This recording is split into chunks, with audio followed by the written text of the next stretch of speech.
The downtown night air was crisp and cool with the slight aroma of misery. He never thought that his life would turn out the way it did. The wife, the kid, the pride, all lost along the way. They were lost somewhere in the belly of the big bad city, where they would never age again, remaining forever young, beautiful and full of grace. He still saw them in everything and everyone. A homicide investigator's life is never something called happily ever after. Every day, Detective Chris Priest woke up, looked up, and asked why the fuck he was still around to do it all over again. It was his punishment, you see. His penance was waking up without them, still trying to make a dent of difference in this city on fire. Staring out of his window, he poured a quarter glass of Jim Beam and asked himself in the famous words of The Clash, should I stay, or should I rock the Casbah? The familiar metallic taste of the Colt 45 made things real at that moment. It was fear that kept him from biting the bullet, yet it was also his lack of fear that kept him afloat another day. It kept him doing what he did best, the only thing he cared about anymore. Fear was for the enemy, fear and bullets. What little faith he had left hung on like a loose string. One would think Chris would have completely and utterly lost his essence, his humanity, all in a brilliant flash of fuck you dished out by fate. Much had occurred in his life since he swore in and began serving as a rookie sheriff's deputy in Lytle, Texas 17 years ago. However, in the midst of all the glory, the coolness and the climbing, Chris had his number one with a bullet, Abby. She was firecrackers on the 4th. They drank out of the same bottle, never pulling any punches. They spent their days loving, laughing, living, fucking. It was February. The view from Chris' downtown window was covered in a white, a rarity. The last time it really snowed in San Antonio was back in 1985 when he was 10 years old. He recalled that day with a warm, fuzzy feeling. He and his best friend were pulled out of school together so that they could go home and enjoy playing in the snow, where they would build snowmen and partake in the cliched snowball fight with their parents. It would be one of the best days of his existence. He liked to go there often when life chewed him up and spit him out. He wished they were by his side now. They would all enjoy the day off and play just as he did so long ago. Walk it the fuck off, Chris murmured to himself, as he closed his eyes and took in a deep breath, opening his eyes as he exhaled. It wasn't exactly prime conditions for crime fighting in the city today. However, if he spent another moment alone in that bottle of Jim Beam, he might actually choose to rock the Casbah that day. He abandoned his quarter glass of JB and thought, it will still be here when I get back. Let's get into fucking character. Chris locked his apartment door. Not that he had much to steal, but it was better than coming home to an already near empty apartment. Worst case scenario, some scumbag would find all of his booze and clean him out. That would be the icing on the chocolate cake. Booze kept him alive these days. It saved his soul. In this city, you can never lose that spark. As he locked his door, he eyeballed the hallway on the right to see if anyone was coming or going. The air was stagnant and ever ominous. Mrs. Bonner, an old broad wasting away from loneliness, was slowly walking towards the stairs, taking her morning walk as she did most mornings. Chris imagined her as the kind of woman expecting some special letter from a special someone that never arrived. He knew everybody had a story and skeletons. He imagined her once a young beautiful dame, in love with a man and mother to 2 or 3 children. He knew he'd walk past her and she'd greet him, friendly as always, and begin the chit-chat. Most of the lost souls here preferred ignoring her. She reminded them of their own mortality. All the other ghosts of the Camino Real apartment building were stewing in their own misery and preferred to do so alone. Someday they will have that void to fill too. The hesitation of the young with so much wasted life. They'd walk right past them like they're invisible, looking straight ahead, trying to avoid the simplicity of conversation, busy living or not living, too busy for an old ghost. Times sure have changed. Good morning, Chris. Going out in this mess? She asked casually. Good morning, Mrs. Bonner. Bad guys don't take the day off. Neither can I, he said with a smile. He figured the least he could do was take a minute or 3 to indulge her. He understood what it was like to be all alone in this world and recognized that big emptiness within her. They were kindred spirits in sorrow. At some point, everybody hurts. Mrs. Bonner visibly brightened up. Ha, you're a comedian. Well, it hasn't snowed here in about 30 years. Do you remember that? She asked Chris. Yes, I do. That was a really good day for me. Played in the snow all day with my best friend. And you? What were you doing that day? He asked with a reminiscing smile. She looked away from him for a moment down the hallway. My husband left me for some hussy that day. That was not a good day for me, Chris. She recalled, looking down at the floor, eyes slightly blue. But the asshole married her, and she left him 2 years later. Took him for everything he had, she admitted with a big smile. Chris laughed and held up his hand for a high five. Mrs. Bonner laughed as she high-fived him back. You have a good day, Mrs. Bonner, he called out as he walked away. Please, Chris. Mrs. Bonner was my mother. Call me Delia. That's the name of my favorite Johnny Cash song, he smiled, looking back. With that, he made his way downstairs. Delia was beaming. Chris felt that warm, fuzzy feeling again he hadn't felt in so long. It was good to feel something again, even if for just a brief moment. Chris opened the door to the ancient apartment building. The cold punched him in the eyes as he let out a loud fuck. His cell phone chimed, a text message from Michael Rodriguez, his partner, or his goddamn babysitter as he referred to Michael after the captain partnered them up. Michael was alright though. He just reminded Chris a little too much of his former self. Michael, 11651 Alamo Lane, King William District, already here, not pretty. Chris, cold enough for you? On my way, sunshine. He placed his phone back into his pocket. He looked around at the mean streets of this cruel city.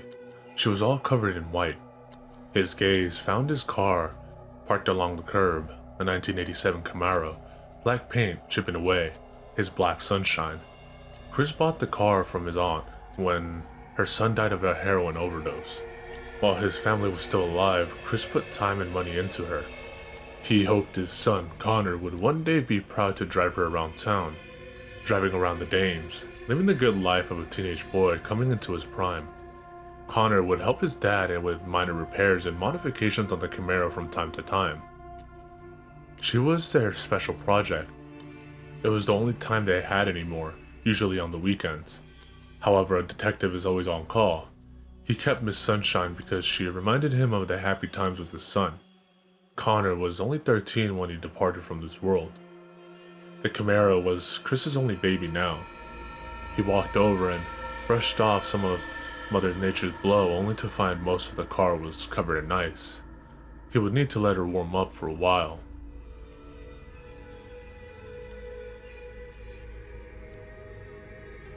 The King William District was a historical neighborhood. It had all the charm of LA's Mulholland Drive at sunset.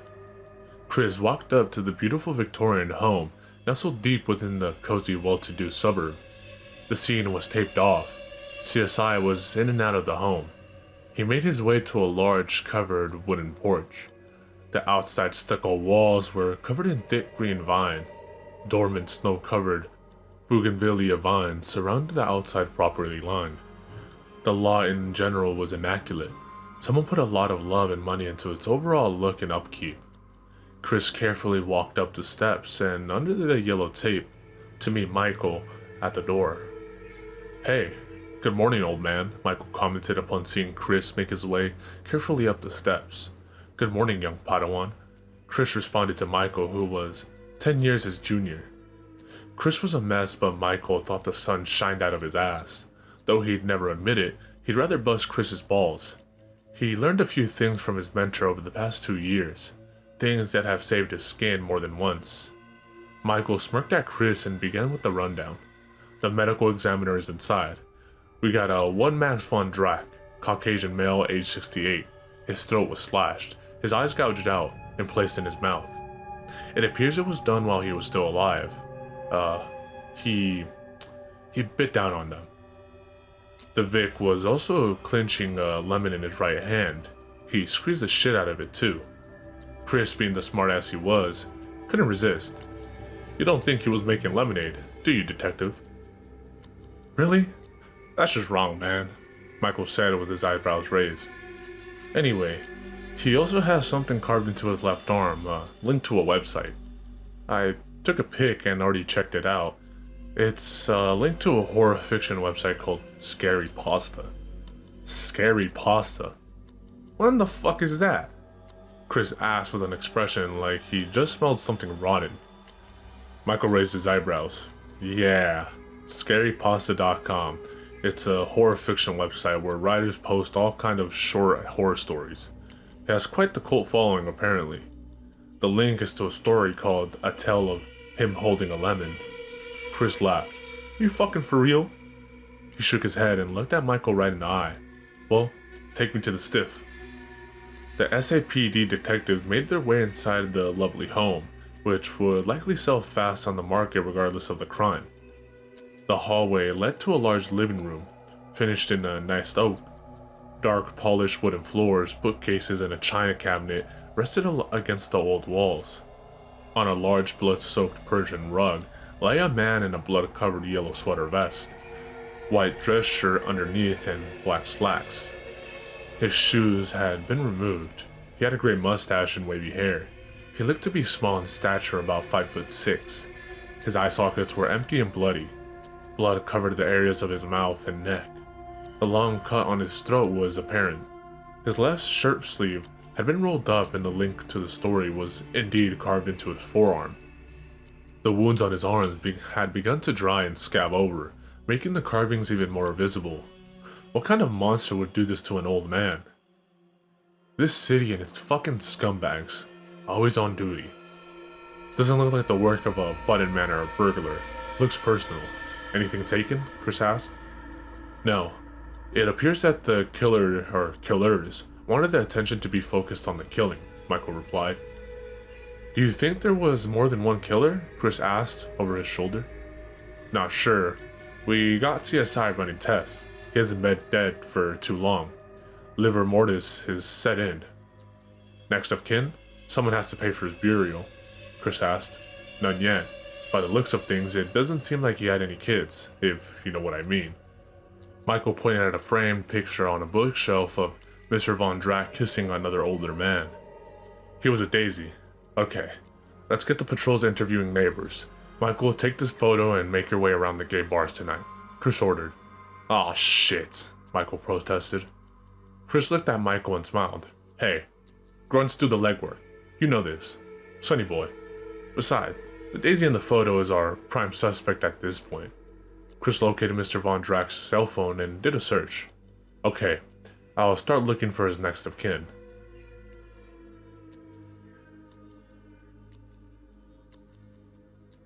It's been 3 hours. I'm hungry. Breakfast. I'm buying, Michael offered. Yes, you are. I bought last time. Chris patted Michael on the arm. I had a cup of coffee. That was all. Michael shook his head in disbelief. Hey, the system works. If it ain't broke, don't fix it. Chris placed his hand on Michael's back, leading him towards the front door. Chris looked around at the CSI and beat cops and said loudly, Carry on, my wayward sons. The hash house was cheap, dirty, and nearly empty due to the snow. The stereotypical retired guy was there sipping coffee, reading the newspaper and loitering. It had all the charm of a funeral home. The air was so thick you could cut it with a machete. Although Chris was depressed in general since the loss of Abby and Connor, he still had a good appetite and the metabolism of a 15-year-old. He wolfed down a grand slam with scrambled eggs, bacon, and pancakes, with a glass of orange juice. He was on his second glass while Michael worked on his coffee and a ham and cheese omelet. It was warm inside the joint and the staff liked having the cops around since the sheer number of daily crazies was something to take note of. So whoever killed poor Mr. Von Drack, cool name by the way, wanted us to find this story, Creepypasta? Chris asked. Michael nodded his head. Have you read any of this story yet? Chris asked before gulping down some OJ. No, not yet. I figured I'd do that at the station or at home. It looked pretty long.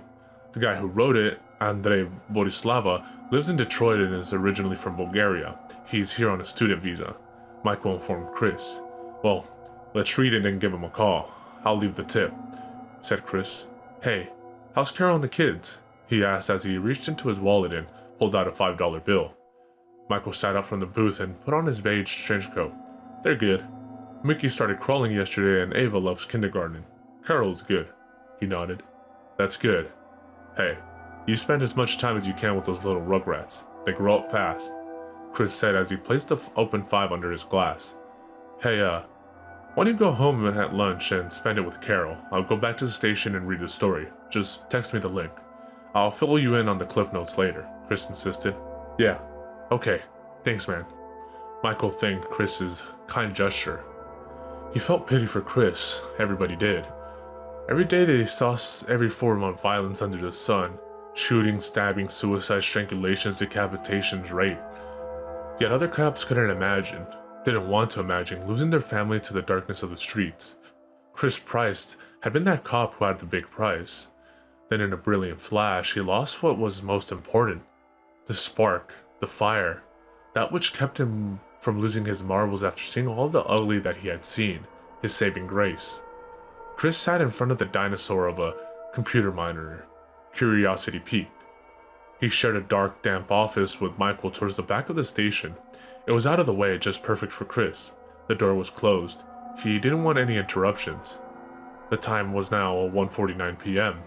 Looking at the text message from Michael, he typed in the link. It took him to the Creepypasta website. A black background appeared with the title, A Tale of Him Holding a Lemon, in white letters. He began to read. He was captivated from the start. Every word, every sentence pulled him in. This story was on par with Stephen King's work. An hour had passed into the story when Chris received a text from Michael. Michael, calling it a day. At the hospital. You've had an asthma flare-up. Talk later or tomorrow. Chris, okay buddy, do what you need to do. On track. Ain't going anywhere. Catch you on the flip. Michael, thanks. With that, Chris resumed the story with all the intrigue of a child. It told of the writer's horrifying experience of a creepy, Cheshire cat-like smiling man who appeared throughout his life holding up and offering him a lemon. He never said a word, just held a once brilliant yellow lemon, now rotting with the years. It was the same lemon every time. Upon each encounter, the author manages to get away. He traces this man throughout his family history and, after a visit, finds the same man appeared to his grandmother. The pattern continued throughout his life growing up in Bulgaria until he moved abroad to study in the US, which is where he is now. Before he knew it, Chris had finished the story, highly entertained and completely oblivious to the time. It was now 5:04 p.m. Only then did he realize how full his bladder was. After reading the entire story and all of the comments turning up no solid leads, he came to the conclusion that the killer or killers bumped off poor Mr. Von Trapp to recreate the ending of the story.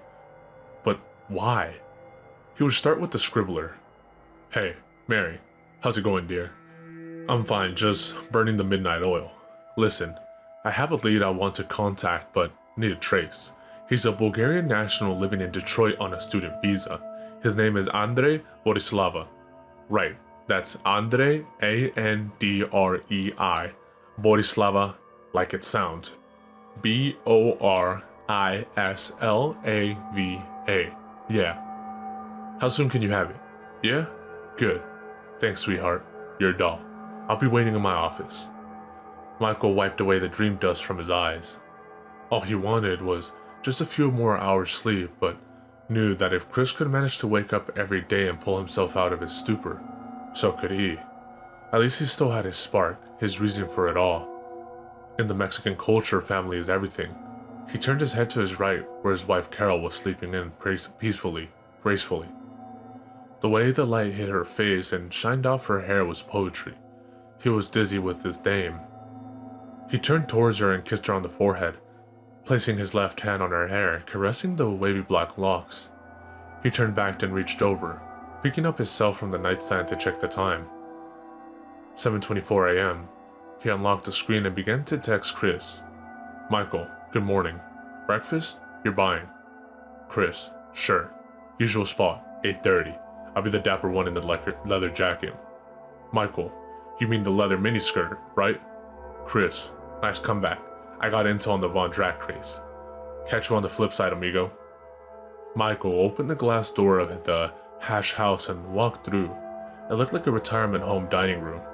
He was greeted by the hostess, a smiling kitten, young, cute, and full of life. She was hitting on all eight. "Good morning, sir. Just one?" she asked as she reached for a menu and pre-rolled silverware under the podium. "No, ma'am. I'm meeting my buddy, over there. The gentleman in the cheap leather jacket." Michael motioned in Chris's direction. Chris gave a confirming wave and nod to the hostess. "Yes, sir. Right this way," she invited with a giggle. Michael followed her to the booth where Chris had just started on his Nutella crepes and scrambled eggs with a side of ham. "Well, well, the Sundance Kid rides again," Chris greeted Michael while working diligently on his crepes. "Good morning, old man River," Michael shot back. "Your server will be right over to take your order, sir," the hostess interrupted before taking her leave. "Thank you, dear," said Chris. Chris looked up at Michael and said, "How's Ava?" Michael looked at Chris. "She's doing better today.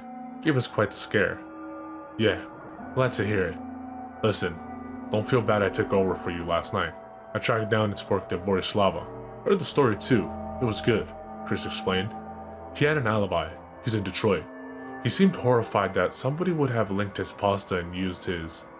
"Wait, what? His pasta?" Michael interrupted as he gave Chris his full attention.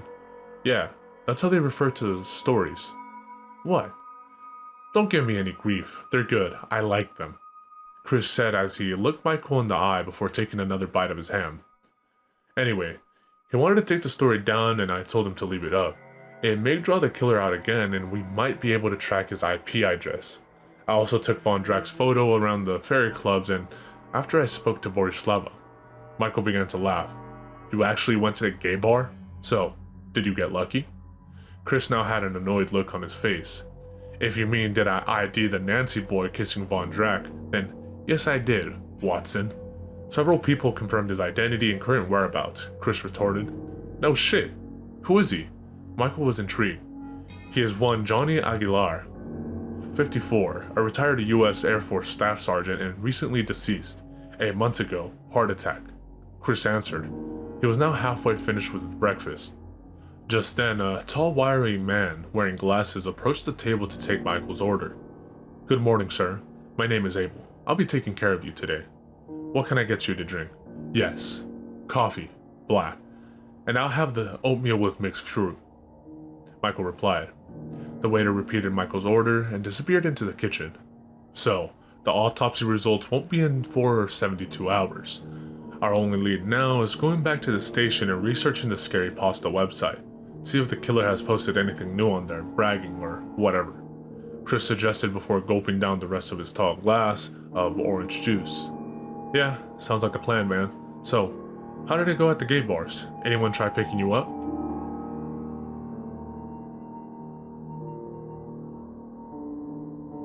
The lousy old office was cold and reeked of sorrow. It was always so goddamn dark, even with a light on. It had been 4 hours since Chris introduced Michael to the world of Creepypasta. They read a few stories, trying to become better acquainted with the subject matter and its scribblers. Most of the scribblers seemed to be young, creative people who just wanted the world to catch a glimpse into their souls. Slowly but surely, Michael was becoming a fan. Chris was already familiar with the main characters from the most popular stories. He played narrated Creepypastas on YouTube for Michael, and they went that route for a while in order to allow their eyes to rest. "Connor would have loved this stuff," Chris said with a slight smile, recalling how Connor loved horror movies and writing short stories. Chris enjoyed reading his stories. He wondered for a moment if his son had indeed discovered the world of Creepypasta at some point. Michael looked up at Chris for a moment, ready to listen, like a good friend. He didn't quite know what to say. He couldn't imagine the pain Chris felt. He had experienced the worst pain a person could feel. Yet here he was still fighting crime, catching criminals of the worst kind. Murderers, rapists, child killers. Each scumbag he took off the streets was like a fix, just enough to get him through another few days, like a junkie and their heroin. Criminals were everywhere. Throw a rock into a room, and you'd likely hit more than a few. No doubt the city was going to hell in a handbasket. That's why you needed family, if you had them. Your own personal Jesus. Chris lost his to this cruel city 2 years ago. They searched for anything new posted in the hours since Mr. Von Drax's death. All they needed was a clue, something, anything to go on. Their search turned up empty. Chris searched for one more story. He typed in Satanist. A title popped up, Summer in Texas, written by Sarah Meadow Massacre. He felt something stir inside. He began to read the story. 10 minutes into the story, it hit him like a kick to the nuts. Son of a bitch. What, find something? Michael looked up from his computer screen. Yeah, this story I'm reading. It's called Summer in Texas. It's written by someone from my old days in Lytle when I was in the sheriff's department, Chris explained. Michael was now intrigued. No shit.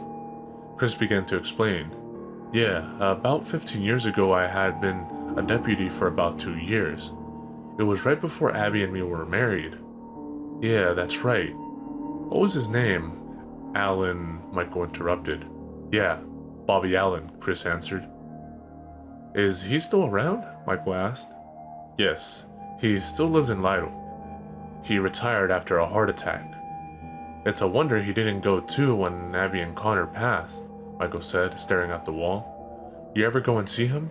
Michael began to pry. No, I haven't been back since the funeral. He calls once in a while to check in on me. He invites me out, but... Look, let's get back to the story. You're raising my Irish here, Mikey. Chris was now clearly annoyed. Michael smiled and nodded, apologizing. Sorry, man. Go on.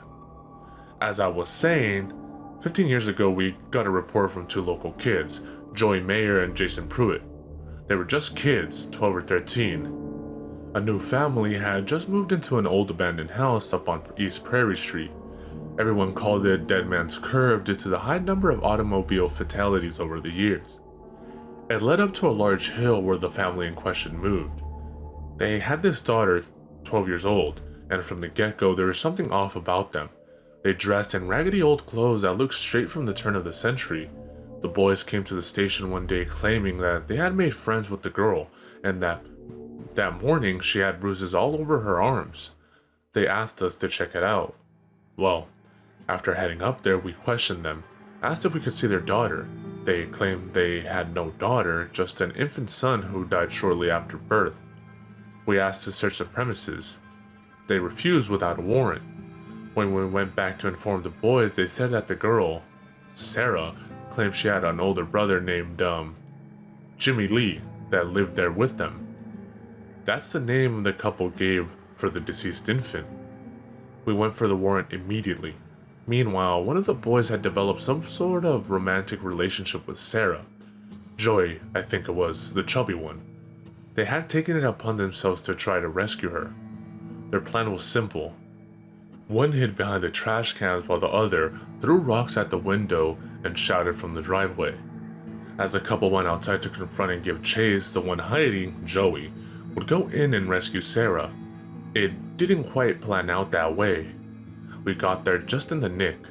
They were chasing the boys down the driveway, butcher knives in hand. We told them to stop.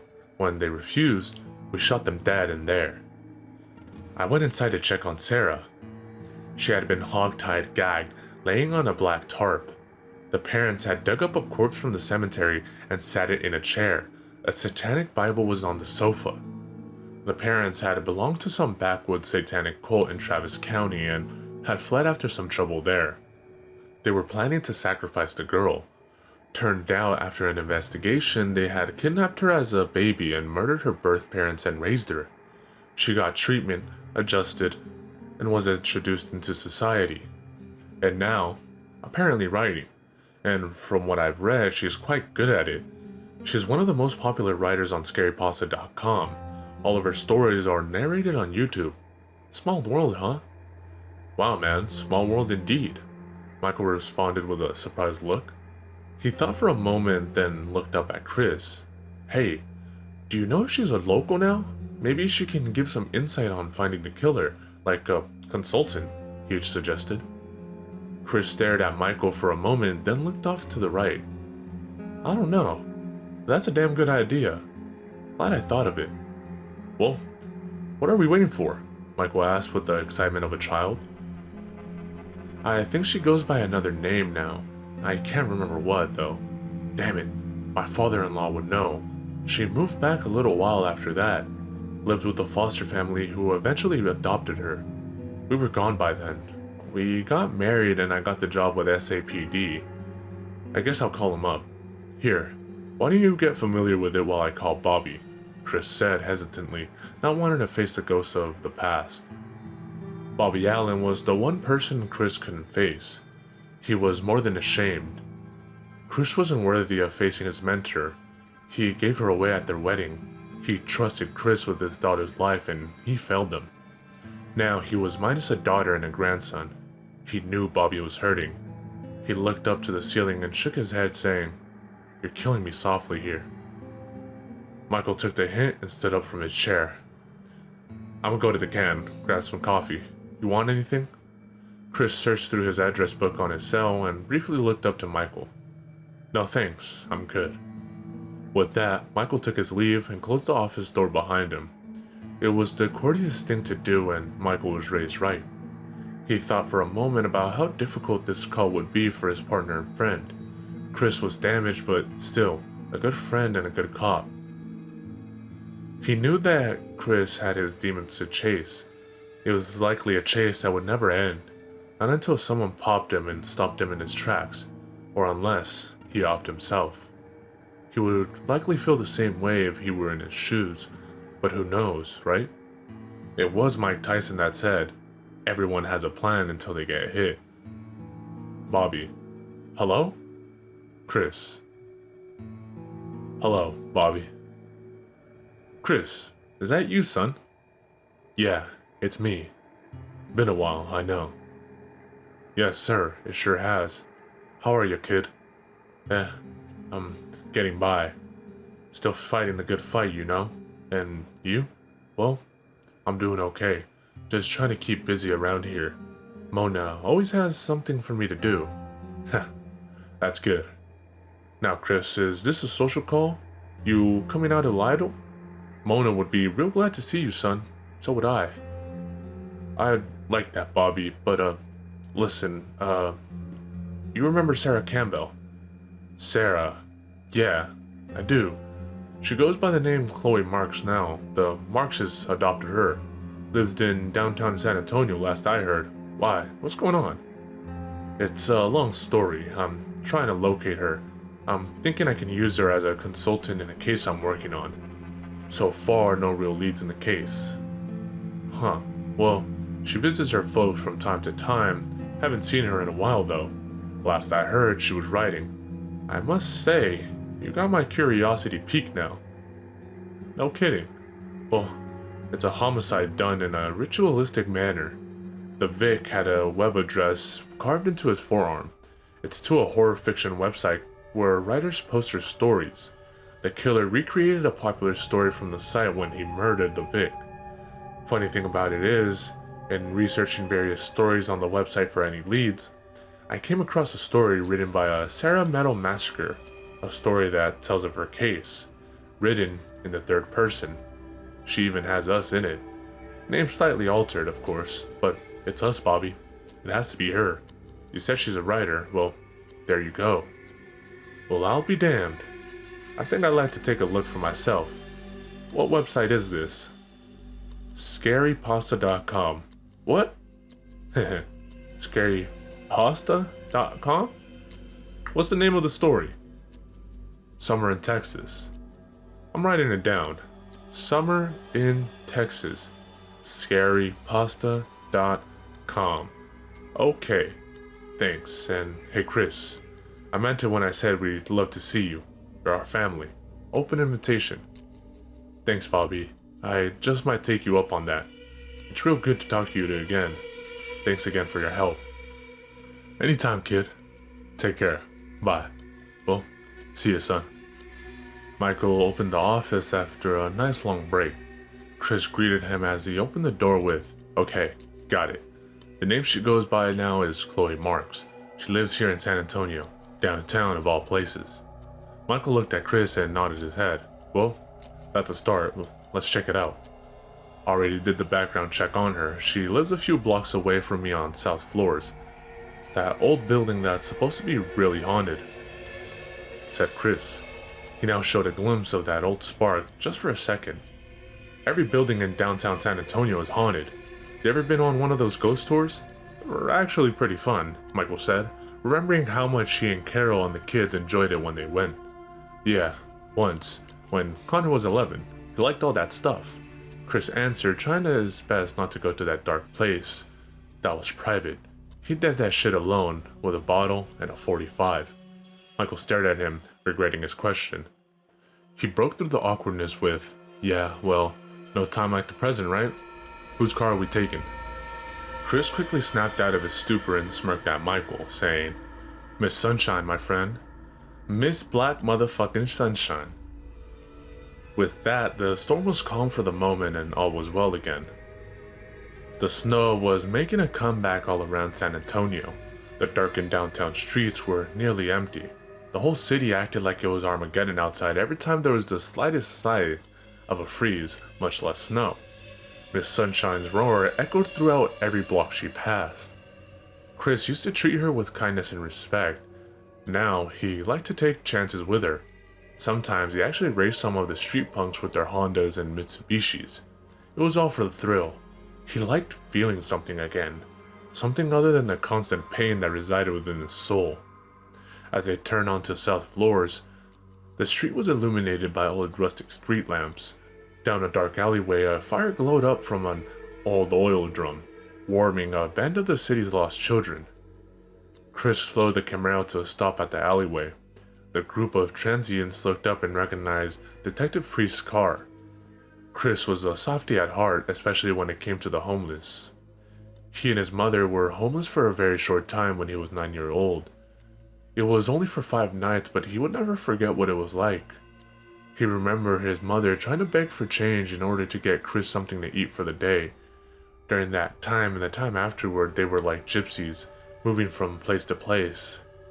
They had left Chris's grandparents' house in Arkansas and had finally settled in the city of San Antonio.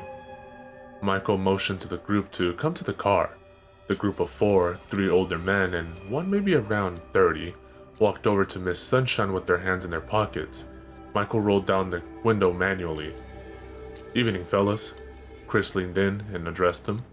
"Hey, Chris, what are you doing out here on this cold-ass night, man?" asked one of the older men. "Working. Hey, have you tried the shelters around here? It's gonna be too damn cold to sleep out here." One of the other men spoke up. "Yes, sir. They're all full. No more room." "That's a shame," said Chris. "If you want, I can call a eunuch to come pick you up. Let you stay in the tank for the night. Leave first thing tomorrow at 6 a.m. Just to get out of the cold, guys. It's snowing." The first older man spoke up, saying, "Nah, man, thanks. We'll be okay. We got the fire there," as he motioned to the glowing oil drum down the dark alley. Chris asked Michael, "Hey man, would you reach behind my seat, grab that bottle back there for me?" Michael fished around for the mystery bottle behind Chris's seat, pulling out a purple suede bag with an unopened bottle of Crown Royal within the good stuff. He presented it and looked at Chris with a questioning nod. Chris nodded back, confirming the gift to the 4 men. Michael handed it to them carefully. The youngest man accepted it with gratitude. "Thanks, guys," he said with a smile full of rotten teeth and presented the bottle to his buddies. The third older man reached out and said, "Why don't you let me hold on to that? Keep it safe." The young man complied. Michael laughed while Chris added, "Treat her right, fellas. Stay warm." "Yeah, thanks, Chris." They waved goodbye as they made their way back to the warmth of the fire. "Take care, detectives," one of the men shouted out. Michael looked at Chris, shaking his head. Chris looked back and asked him, half expecting a smart-ass answer. "What? Got anything for me back there?" Michael playfully asked. "No, there ain't nothing back there for you. That's stuff for people like me, like those guys. You still have too much to lose."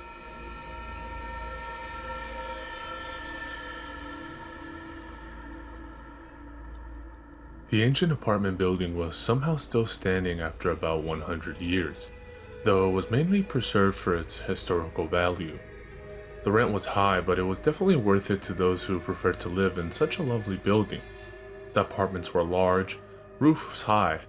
All the hardware such as wall lights, chandeliers, and wooden floors were mostly original or at least updated in the 40s or 50s. It had all the turn-of-the-century charm you would expect for $2 grand a month. Artists, retirees, young professionals with a flair for the dramatic. Everyone who resided here had a style and a certain coolness. It was a young artisan's dream to live in downtown San Antonio in a well-kept, 100-plus-year-old building. It had a certain energy to it. You could almost see the old spirits walking around, standing in doorways, on stairs. They were watching you, curious, envious of you and your years ahead. The energy was strong, there was no denying it, cop or not. All of downtown San Antonio had the same energy everywhere you went. The best time to see it all up close, to walk the streets, was at night. There's just something magical about it all, despite the darkness everywhere. Chris opened the entrance door and was greeted by the warm glow of dim, soft-lit wall lanterns and a rustic staircase just ahead on the right. The manager's office and apartment were on the first floor. The resident apartments began on the second floor. The place was old like Chris's building, yet it seemed happier than the riffraff where he lived. His place housed many who were near the end of their rope. Chris expected the cast of cats to come waltzing out in feather boas, prancing around. Michael looked around, admiring all the classic, mostly original aspects of the building. Even a couple of straight cops could appreciate the aesthetic value of the place. "What apartment number again?" Michael asked, looking at Chris, who was standing at his right. 402, Chris answered as he stepped onto the elegant staircase. A loud squeak echoed through the building, alerting all tenants that they had visitors on the premises. If you were a resident, you knew the silent spot on the first stair near the railing. Otherwise, it acted as a communal doorbell. "This has gotta be weird for you, just a little, right?"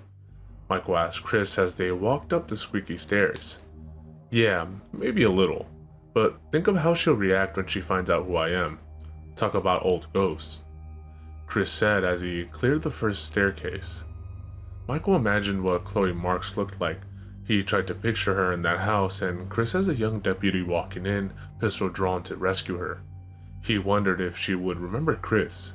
He probably looked a lot different now. He was older, worn, torn, rode hard, and put away wet. Tragedy adds a few years to your looks. Chris was barely 40 but looked 45. He didn't want to worry about combing his hair anymore, so he used the #1 setting on his clippers when he buzzed his own hair every week. Short but stylish, like Tyler Durden or Beckham, but darker. Chris always had stubble or a light beard. The wrinkles around the corner of his eyes indicated that he was once a happy man, when he still had that spark. The softer wrinkles in between his eyes on his forehead indicated his sadness in recent years. He was still considered attractive in a rugged sort of way. Michael, on the other hand, was always dressed to the nines. Short, perfect hair, clean-shaven, handsome suit and tie, polished thread suits, size 10.5. Michael stood 5'9", while Chris was much taller.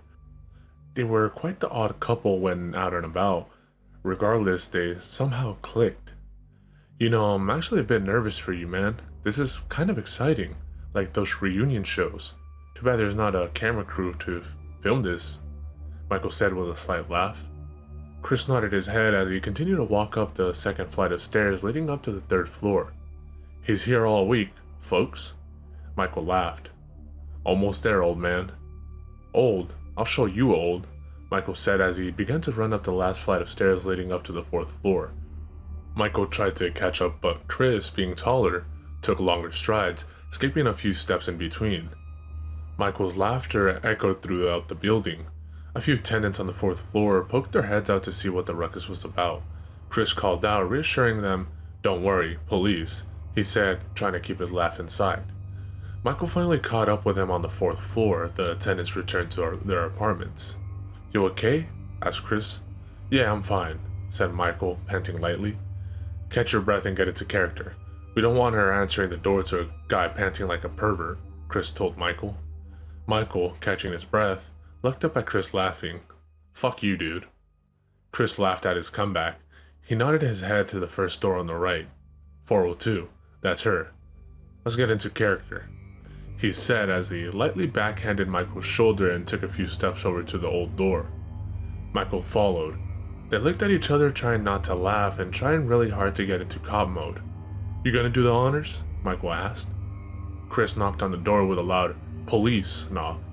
They both held their hands clasped in front of them, listening for movement within. The tiny light in the peephole went dark for a few seconds. Upon seeing this, they reached for their badges and Chris spoke up in his cop voice. Ma'am, San Antonio Police Department, I'm Detective Priest, and this is Detective Rodriguez.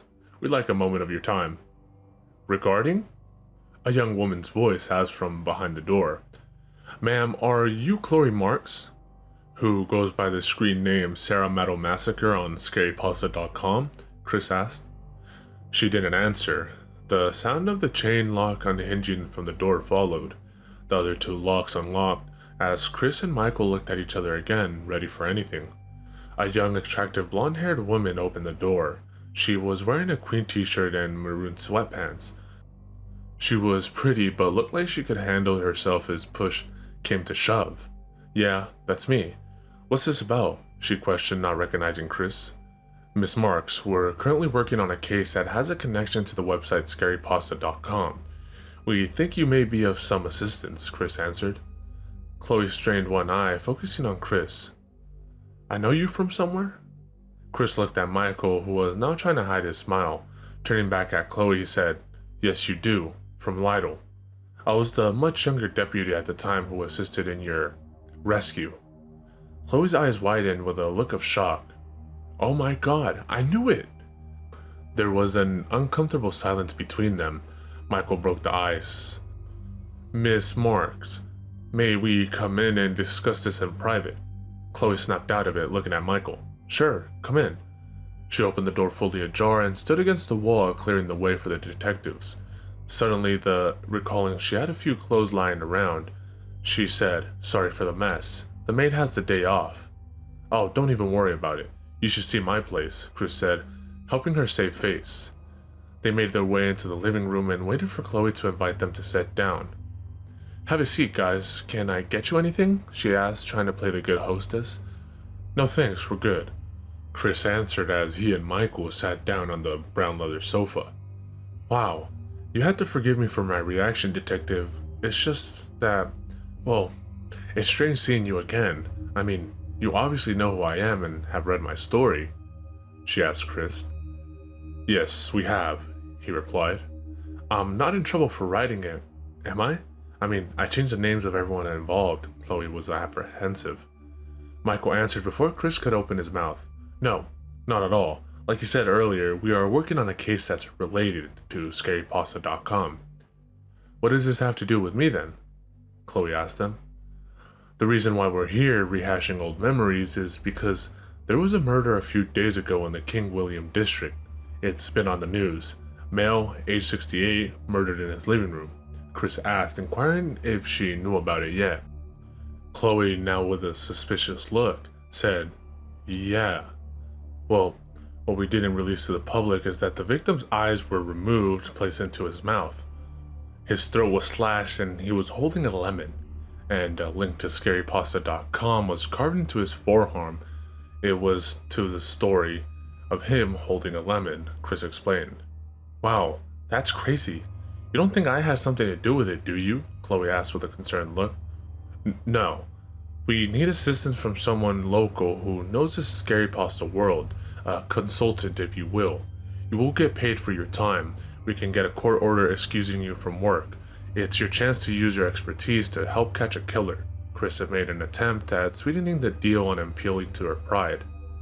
What do you say, will you help us? Michael asked. Chloe thought for a moment, staring at the wall behind them. It's kind of funny, you know. I wanted to try my hand at writing. I recounted my life with those two psychos and typed it out for the world to see. Now, a ghost from the past comes back into my life, asking for my help. The very one who untied me all those years ago. It's like I'm always meant to be connected to certain people, you know? I can't seem to escape the past. Michael and Chris looked at each other once again. At that moment, Chris's cell phone rang. It was dispatch. Patrol unit responded to a 911 call. It was another homicide. The victim had a web link carved into her forearm. Looks like it might be a second murder, which could make it the work of a serial killer. Since there was a discovery of web link mutilation, they were asked to report to the scene. The medical examiner and photographers were already on scene. CSI was en route. Chris filled them in on the findings and the fact that it was likely connected to their case. Chloe, I know it's strange, you and I meeting again like this, all these years later, but there's a killer out there and you can help stop him. Innocent people are getting hurt because of this guy. Come on, please, help us. Chris pleaded with Chloe one last time before they had to leave. Chloe was still indecisive. The chance to work with police, the chance to catch a killer, might make a great story. Besides that, this man had once saved her life. She knew it was the right thing to do, she owed him. Still, she was hesitant to get involved. She felt like she was put on the spot. Her life was simple, right? Go to work, come home, write some more. She wanted to keep her simple, boring life. Her days of excitement and partying and drama were behind her. She couldn't make a decision now, she needed time to think about it. I can't decide this right now. I mean, this is big. I'm not qualified to catch a serial killer, she said, trying to convince herself she wasn't right for the job. Okay, sorry to have inconvenienced you in any way. Stay warm. Here's my card. Call me if you change your mind. Have a good night, Sarah.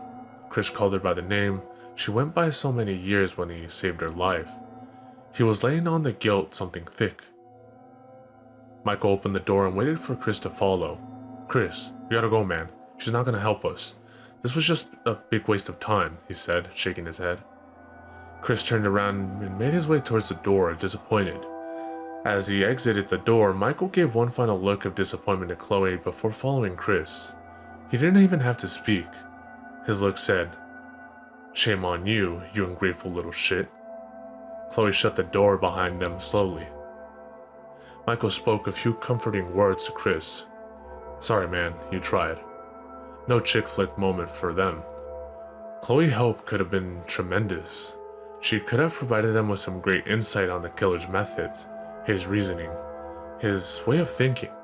Together, they could have even predicted his next move, maybe even stopped him from taking another life. Now there's been another needless death. This city was definitely going to hell in a handbasket. I tried. Some people are just born victims, I guess. Oh well, fuck it, Chris said. We got shit to do. Chris and Michael made their way back down the stairs, walking the whole way down, one floor at a time. This time there would be no race to the finish. The dead weren't going anywhere. Don't know about you, Mikey, but at the end of the night, I'm getting good and drunk, Chris said as they neared the first floor, side by side. I don't know. Maybe after we leave the crime scene, that may not be a bad idea. Been a while, Michael said as they walked to the main door. Chris opened the door to a freezing Arctic blast of snowy wind. He squinted his eyes as it stung his face. God damn, Chris shouted as he looked back to see Michael squinting as well. Michael closed the door to the warmth of the lobby. Why do we have to work on a night like this? Michael shouted. For the free coffee and donuts? Chris joked. They both walked, hands in their pockets, headed towards Miss Sunshine, whom they parked curbside in the front of the apartment building. Michael waited at the passenger side for Chris, who was walking over to the driver's side. Cold enough for you, Brohim? Chris asked Michael as he prolonged unlocking the car doors. Chris, unlock the fucking door, man. I'm freezing my nuts off here, Michael yelled at Chris. You know, I remember the winter of '85. It snowed that day too. Chris said with a smirk, prolonging even further. Come on, man, Michael yelled. The sound of the car doors unlocking echoed, and Michael took his hands out of his pockets and quickly opened the door and entered the Camaro. He slammed the door and put on his seatbelt. Chris followed suit, laughing. Sorry, buddy. Just had to lighten the mood a little. Chris explained his actions. Michael looked at him and said, You asshole. Chris laughed a hearty laugh again. I can always count on you for a laugh, little buddy. Chris fit the key into the ignition and started her up. He always let her warm up in the winter. Chris looked out of the driver's side windows and stared for a moment. Michael stared out of the passenger side. Hey, you want to grab some coffee first? Chris asked Michael, trying to get back on his good side. Yeah, sure, but let's go to Starbucks. I want one of those mint mocha lattes. He accepted Chris' subtle apology. Yeah, guess I could go for one of those pumpkin spice coffees. I won't call it a fucking latte though, Chris said with a slight laugh. Hey, wait up, I'll help you. Wait up, guys. Chloe yelled as she opened the apartment door and waved at them. They both stared at her. She was wearing a black hooded parka, jeans, and brown Uggs. She closed the door behind her and tried to run down the steps carefully while holding onto the railing. I'll be damned. Guess she couldn't stay away, Chris said arrogantly, smiling. As Chloe made her way over to the Camaro, Michael opened the door and exited, standing up behind the car door. Are you sure you want to get involved? It won't be pretty, Michael warned her one last time. No turning back now. It was do or die. She would never get another chance like this again, and she knew it. I'm sure, she yelled. Michael stepped out of the way and opened the door, pulling his seat forward so she could climb in the back. Get in, we gotta go. Chloe climbed her way to the back seat behind Michael. It was cramped. If you have ever been in the back of a Camaro, you get it. I want to help, she told Chris as she settled in. Michael sat back down in the car and slammed the heavy door. Chris was glad. With Chloe's help, this investigation will likely be a bit easier now. Okay, you stay with us. Don't speak unless spoken to and don't touch anything. If we find something of significance, we'll tell you, he explained. Shut up and stay out of the way, but stay with you guys. Got it, Chloe assured them. Get it, got it, good. Let's go, said Michael, eager to get to the crime scene, forgetting about Starbucks.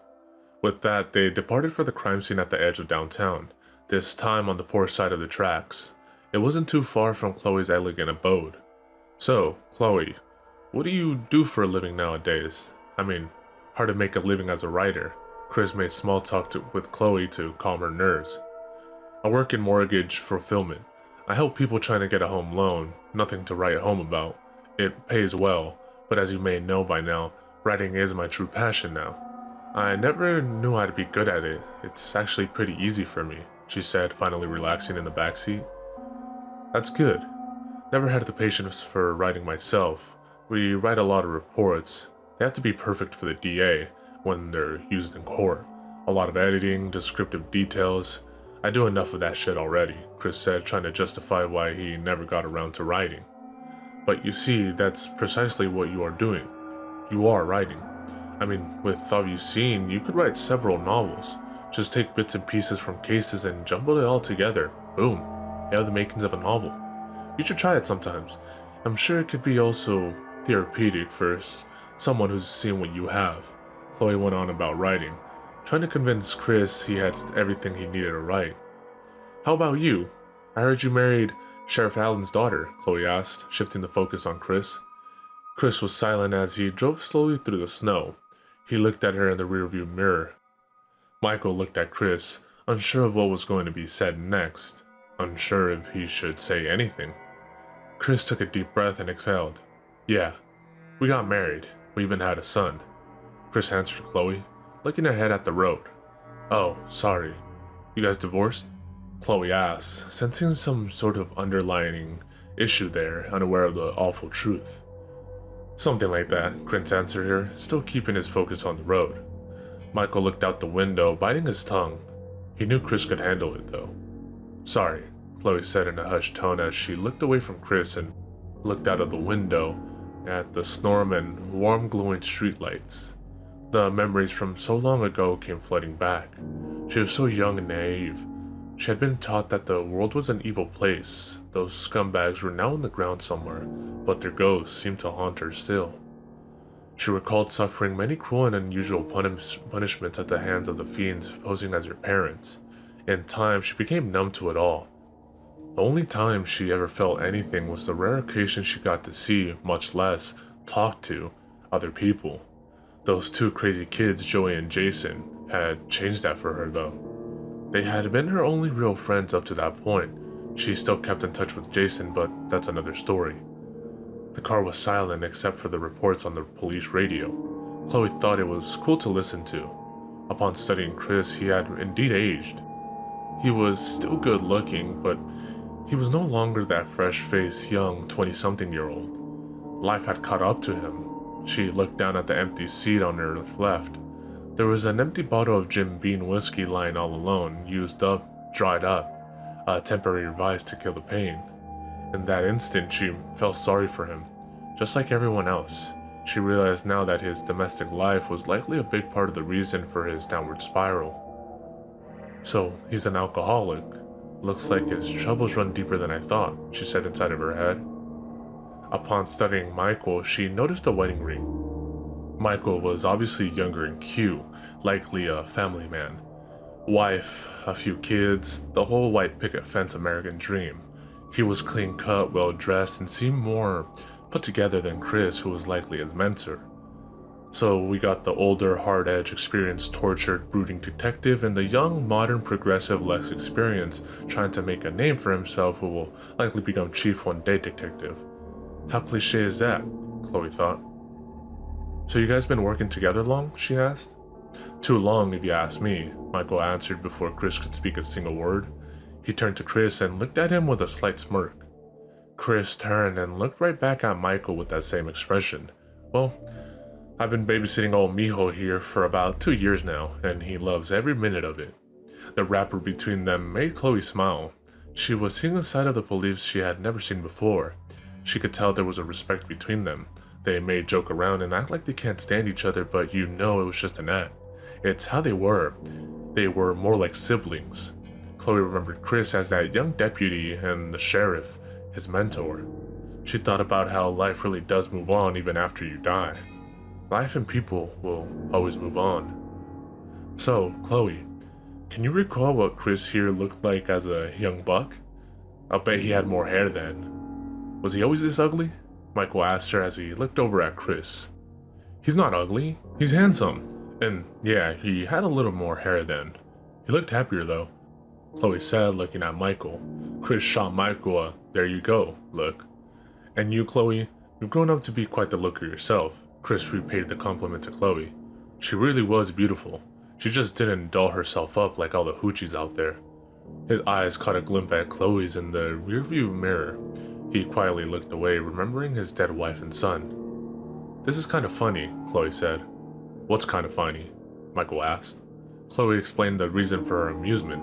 Well, the fact that we're headed to a crime scene, a murder at that, and you guys are all joking around like it's nothing. I guess I figured you guys would be all serious and brooding, preparing yourself mentally for it or something. The detectives looked at each other. Chris attempted to rationalize. You have to have a sense of humor in our line of work. All the ugliness we see, you'd go crazy if you didn't. You know you've been on the job too long when you're standing in front of a house still on fire and one of you asks, "Anyone bring marshmallows?" The snow continued to fall. Chris was beginning to wonder if reaching out to Chloe was a mistake. She was an old ghost from his past and he had enough of those already. Certainly she could be of some help on the case, or was it something more which compelled him to enlist her help? They were now turning right on North St. Mary Street, a block which housed not so well-to-do working-class family. St. Mary's Catholic Church rested at the end of the block. It served as a beacon of hope for those lost souls working themselves to death in the snowy city on fire. Houses were close together like any downtown street, apartment buildings, much like the Camino Real apartments where Chris drank his demons away and slept most of the time. Living room windows were glowing, some still had their Christmas lights up on the outside eaves. There were more clunkers than new cars nestled curbside on both sides of the street. Each and every one was covered in ice and snow. In this neighborhood, everyone looked out for each other. If they needed help, neighbors were there to help. There was a sense of community on this block, unlike many of the surrounding blocks. Really, it all depends on the caliber of people you have around you. The gangs and other scumbags tend to stay away from North St. Mary's. Tonight, though, the first sight you would see were police lights, ambulance, photographers, and other officials littering the city block. The entire neighborhood was out in front of Miss Vera Lopez's house. They were concerned that one of their own had perhaps fallen victim to a horrible crime, the very thing they tried so hard to prevent in their neighborhood. Mrs. Vera Lopez was a widow, drawing on her late husband's social security. She had 3 children, 5 grandchildren, and 2 great-grandchildren. She was homebound due to a number of medical conditions such as diabetes, congestive heart failure, and emphysema. She needed oxygen and a smorgasbord of pills to survive daily. She was always friendly to everybody in the neighborhood and never had anything bad to say about anybody. Chris had placed his red flashing lights on his dashboard and pressed a single siren button, catching the attention of everyone. People began to clear the way for the black muscle car. Chris would need to find a spot somewhere down the street to park Miss Sunshine. A uniformed officer waved them down in front of Miss Lopez's house. The front of the house was taped off and the medical examiner was standing in the doorway, looking at everything yet seeing nothing. What had he seen to put him in such a state? Michael rolled down the window to greet the officer curbside. They would have to shout a little over the loud engine of the Camaro. "How's it going, Ray?" Michael asked his buddy from when he was on the beat. "Mike, Chris, it's going." Ray shook his head. His face told of how sick and disappointed in humanity he was at the moment. They both understood that look, that feeling. It's why they did what they did. "You can park over there by the church, fellas," Ray said as he pointed down the street. Michael looked at him and said, "Thanks, Ray." He rolled up the window as Chris began moving the car forward slowly again. "I can't believe she's gone. I just don't get it. She never hurt anybody. She was so nice," said a woman in a white parka, speaking to a woman standing next to her in a purple wool coat. They both were sniffling and wiping their tears. Obviously, they knew Mrs. Lopez. "How can something like this happen here?" a man a few groups away asked his buddy. "It's a damn shame," his friend answered. Both men had their hands in their pockets. Other conversations about how awful this is and how nice Mrs. Lopez had been blended together in a mix of conversations. Chris found an open area in front of the church and parked, leaving the police light flashing on the dash. He turned off the engine and turned back to address Chloe. "Okay, remember what I said. Be quiet, stay close, but don't get in the way. And don't touch anything," Chloe finished his sentence, confirming her understanding. Michael turned back and said, "Relax, just stay close." They all made their way out of the warmth of the car and into the cold, freezing night air, walking on the snow-covered sidewalk towards Mrs. Lopez's house. The crunch of their shoes breaking through the newly fallen snow was amusing to Chloe, as she had never seen snow in person prior to this year. She kept this thought to herself now. She wanted to look like one of them. Cool, calm, collected. Chris led the way as Michael tried to keep up. Chloe walked steadily behind Michael, observing the chaos. She tried to soak it all in so that she could recall it later when she wrote about it. The flashing red and blue lights took her back to that night so long ago. She had let all that go, though. Maybe it was the motions, like electricity in the air, or the fact that she was about to see a dead body. She noticed a look of shock on the medical examiner's pale face as he stared out from the porch. Maybe the body was torn to shreds or something worse. The 3 of them entered the front yard and made their way up the short sidewalk.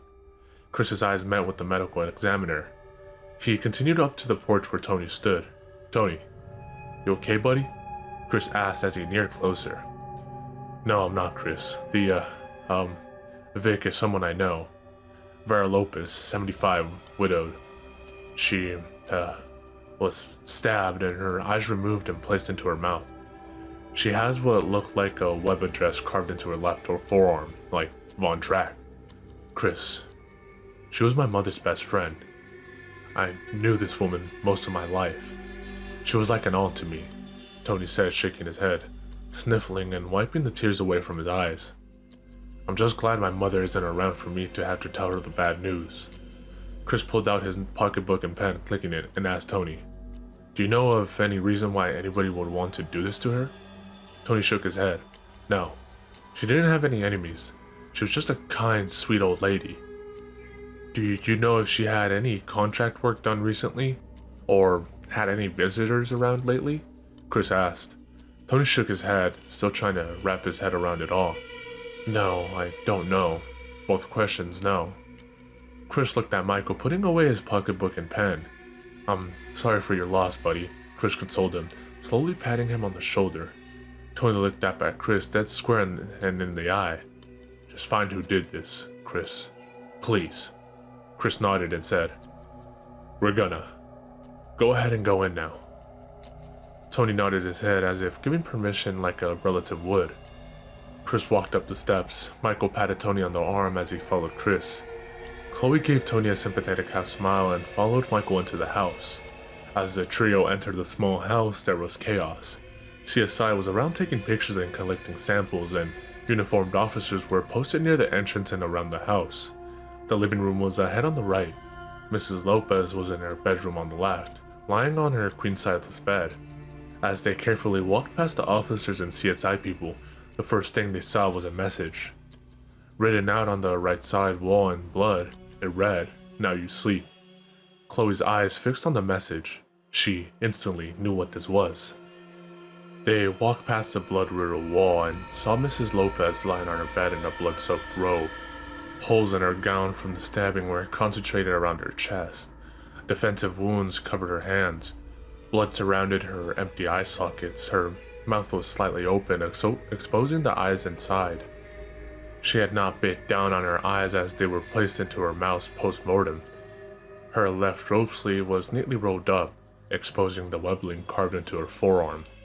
Chloe's eyes widened as she covered her mouth, trying not to scream. She spoke a muffled, "Oh my God," and closed her eyes, looking away. She ran outside to vomit. Chris and Michael looked at each other. Michael immediately took 2 pictures of her arm while Chris looked around the room and studied Mrs. Lopez's lifeless corpse. "Go and check on her and bring her back in when she's ready.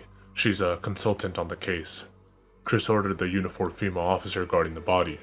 "Yes, sir," she said before walking out of the room. Chris and Michael stood over Mrs. Lopez. "I count 10 stab wounds to the heart area. Throat wasn't slashed this time.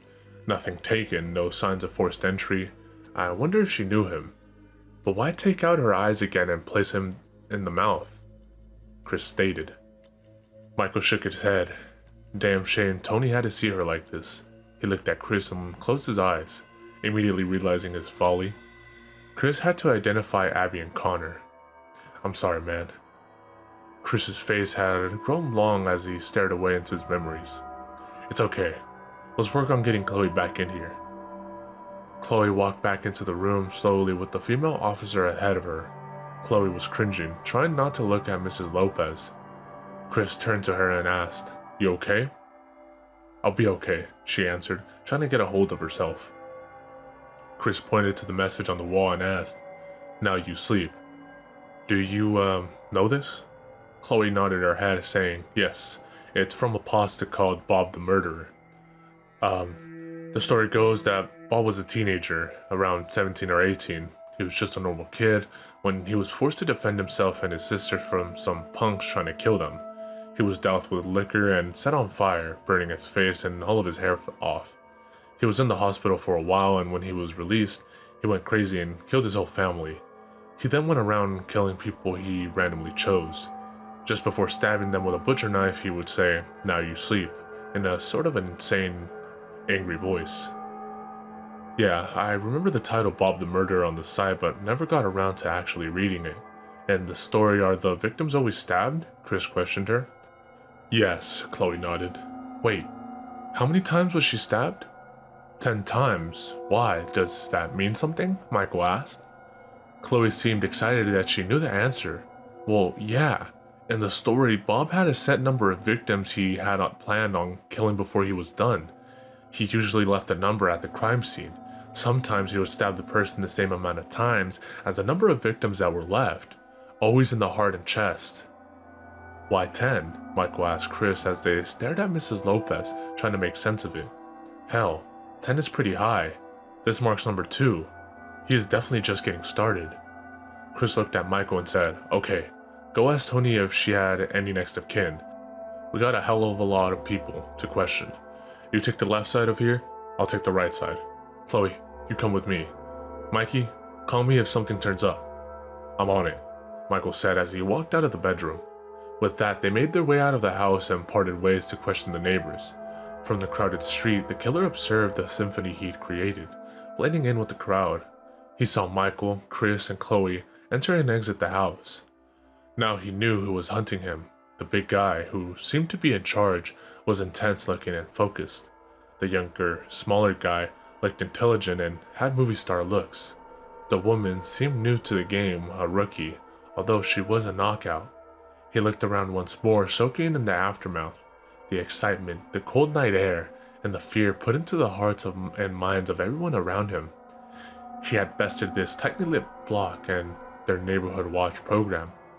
Nobody even suspected him. He was just another curious face in the crowd. His work here was done. He crossed the street and blended in with the shadows, disappearing into the night, beaming and aroused. He was God.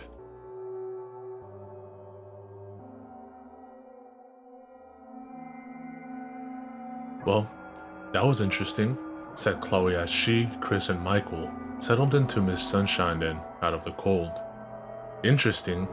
Well, don't gloat just yet. We still haven't caught the killer. So far, we haven't narrowed down just who the killer is. There was no usable DNA at either scene, and we have no way of knowing who the third victim will be. We got fuck all. Chris raised his voice in frustration, looking ahead at the next block. Chloe didn't open her mouth again, and regretted doing so in the first place. Michael looked back at Chloe, who was sitting quietly in the back seat looking at him. Michael raised his eyebrow as if saying, "Sorry." Chris looked in the rearview mirror at Chloe, regretting his outburst. "Chloe, I'm sorry." "It's okay," she replied. Just then, loud growling noises echoed from her now empty stomach. Michael laughed and looked at Chris. "You hungry?" "I know I am." "I'm hungry. How about you, Chloe? You hungry?" Michael asked. She looked at both of them, eyebrows raised, and asked, "How could you want to eat after seeing that?" She nodded her head back in the direction of the crime scene. Chris answered, looking at Michael, "Because we're hungry." "How's Chinese sound?" "Linguas?" Michael asked. "Oh, I love linguas," Chloe butted in. "I thought you weren't hungry," said Michael. "No. I asked, how could you want to eat after seeing that? I didn't say I wasn't hungry. Can't you hear the whale mating call going inside my stomach at the moment?" she asked. Chris smiled and looked back at her. "Yeah, I think Mrs. Lopez even heard that." Chloe smirked and looked out of the window as Chris and Michael began to laugh. "Fine, let's go," Chloe said, still a little embarrassed. Lingua was a old Chinese restaurant that had been in the same location downtown on the corner of Navarro Street and Broadway since the 1930s. It was a landmark spot in the tourist trap of old downtown San Antonio. The building itself was nearly 100 years old, but renovated every 10 years or so to keep the look fresh while still keeping the old look that attracted so many visitors. On the front doors were large gold-plated dragons. In the lobby was a man-made pond filled with colorful koi fish. You had to cross a small wooden bridge in order to reach the doors to the actual restaurant ahead. Inside, the crown molding was antique gold dragons. The walls were adorned with ancient Chinese scrolls and paintings, and the smell of various meats and veggies cooking with exotic sauces filled the entire building. Each room had a red Chinese-style archway, and Chinese opera music echoed throughout the two-story building. Large golden coins with red and gold tassels hung from long-poled ceiling fans. Along the second-floor balcony were two seat tables for couples. Groups of 3 or more sat downstairs or in the extra rooms. Autographed celebrity photos were displayed on the walls, surrounded in white Christmas lights. With parties of 6 or more, you get free egg rolls with the meal. Everybody was engaged in their own private conversations.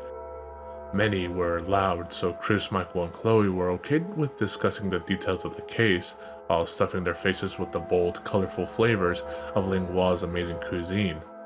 The energy throughout Lingua's was electric. You felt re-energized, refocused, and refreshed once you were inside. Call it good feng shui, or what have you, but there was no denying the amazing energy. The trio may have been in dark places in the voids of their own minds, but once they began to soak in the atmosphere and eat, their spirits were magically rejuvenated. They dined at a round table on dishes of mugu gan pie, sesame chicken, and lemon chicken with fried rice, lo mein, and egg rolls. Everyone took a little from each dish, sampling all the flavors of this award-winning restaurant. Chris worked on wrapping a bite of lo mein around his chopsticks, saying, "The way I figure it is that the killer must be somebody who is physically weak and lacks self-confidence. I mean, so far he's chosen victims who are 1, elderly, and 2, weaker than him. He chooses Vicks weaker than him, people who can't fight back, like, say, a 30-year-old. He must either be small, short, skinny, a wimpy guy, someone who was likely bullied a lot themselves, somebody weak. And according to CSI, he uses a small knife for the cutting and a spoon to scoop out the eyes. I don't think he sees himself as weak anymore, Michael said, as he took out a bite of a crunchy, oily egg roll.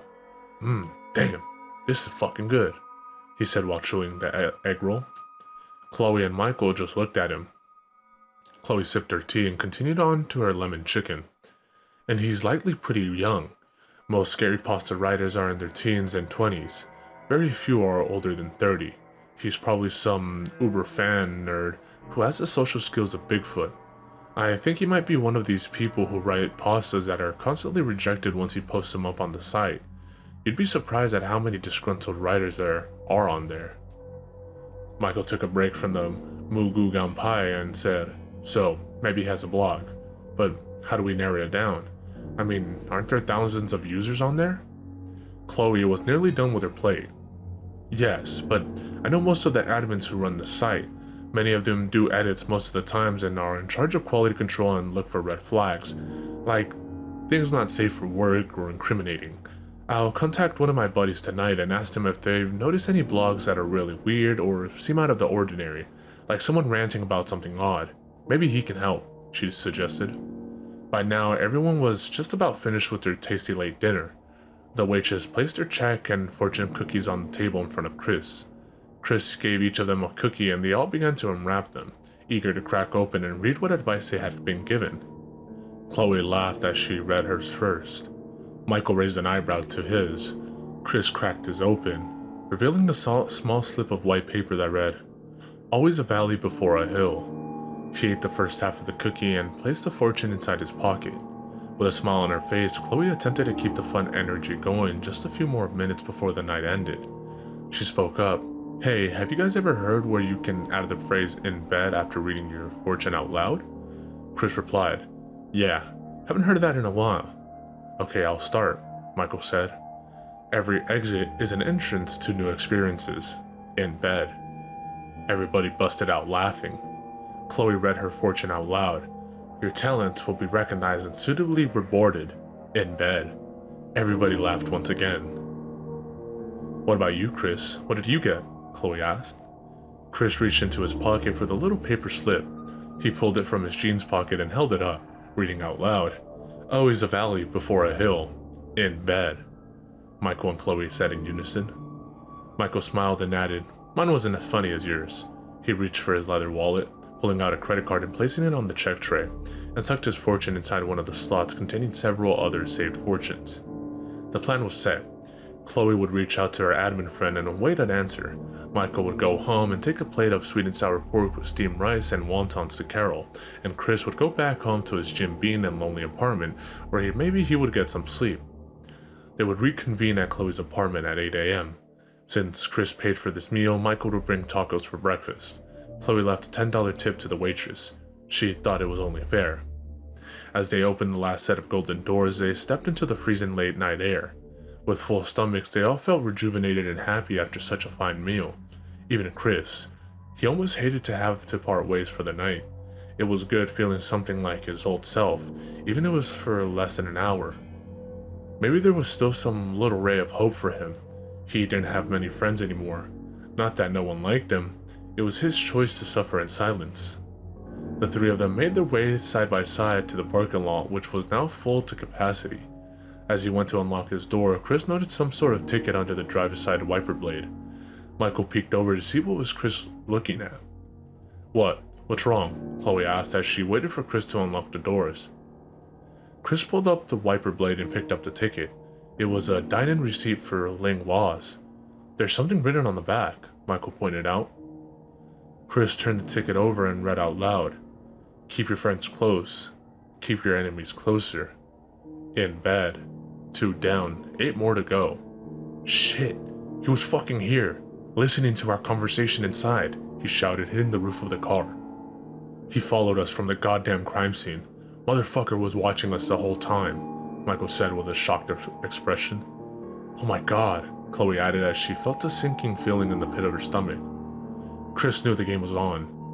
The killer was letting them know he can roam amongst them virtually undetected whenever he wanted. It also meant he had an advantage over them. The element of surprise. You have that. You have the greatest advantage. Chris, being the dead man he saw himself as, was less concerned for his own safety and more concerned for his partner and Chloe. Michael had a family to worry about and Chloe lived alone.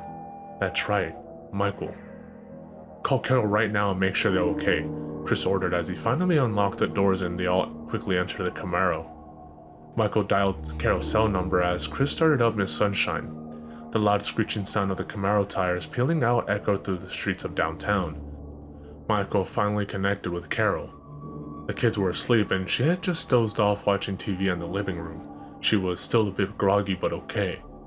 "Keep her on the phone, Mikey," Chris said with a hurried tone as he sped through downtown with his red police flasher on top of his car and sirens blaring. He drove well beyond the speed limit trying to reach Michael's house as fast as he possibly could. Michael continued to speak to Carol. "Honey, listen. I need you to do something for me. Go upstairs and check on the kids and make sure they're okay. I'll tell you when we get there. Me and Chris are on our way there. I know you're scared. Will you go and let me know how they are? Thank you, honey. I'm gonna stay on the phone with you the whole time." Everyone nearly held their breath, awaiting from an answer from Carol. Although they were going fast, time seemed to slow down in that moment. "They're good? Oh, thank God," Michael said as he and everyone else exhaled with relief. "We're just around the corner, honey. Stay with them. I'll stay on the line. Don't hang up until we get there, okay?" The Camaro slowed down in front of Michael's house, a typical house for a downtown city block. Michael was already getting out even before Chris came to a complete stop. He ran up to the door and unlocked it. He placed his keys into his coat pocket, drew his service pistol and entered the house. Chris exited the car saying to Chloe, "Stay in the car, lock the doors." Chloe nodded saying okay. Chris ran up the steps, drawing his Colt 45. "I'm right behind you, Mikey. I'm coming in," he called out to Michael. "Roger," Michael called out as he ran up the stairs to the bedroom where Carol and his children waited. "Let them be okay," Chris thought to himself over and over as he cleared each room on the bottom floor. "All cleared downstairs. How are you, Carol? Everybody good up there?" Chris called out, looking upstairs from the bottom of the staircase. Silence. "Mikey, Carol, I said, are you okay?" he shouted louder. "Nothing." Just then he made his way upstairs, pistol drawn, facing the floor. Michael made his way out of the bedroom, saying, "We're okay, Chris. We're okay, man." "God damn it," he said under his breath, momentarily closing his eyes in relief. Carol came to the doorway of his bedroom holding Mickey. Chris holstered his 45. Carol asked him, "Okay, now what the fuck is going on? Chris, will you tell me since he's being a drama queen?" After what seemed like a good half hour had passed, Chloe felt the urge to use the bathroom. She pulled out Chris's card and dialed his cell. She told him of her little dilemma. Michael gives her the okay to come on inside and use her bathroom. Chris walks outside to escort her. "Is that her?" Carol asked Michael as she and Chris walk in together. He led her into the downstairs half bathroom. "Yeah, her name is Chloe Marks. He saved her from a satanic ritual sacrifice when she was a kid," Michael explained. "Damn, that's crazy," Carol said, wide-eyed. "Don't you think she looks a little bit like Abby?" She leaned in and whispered to Michael.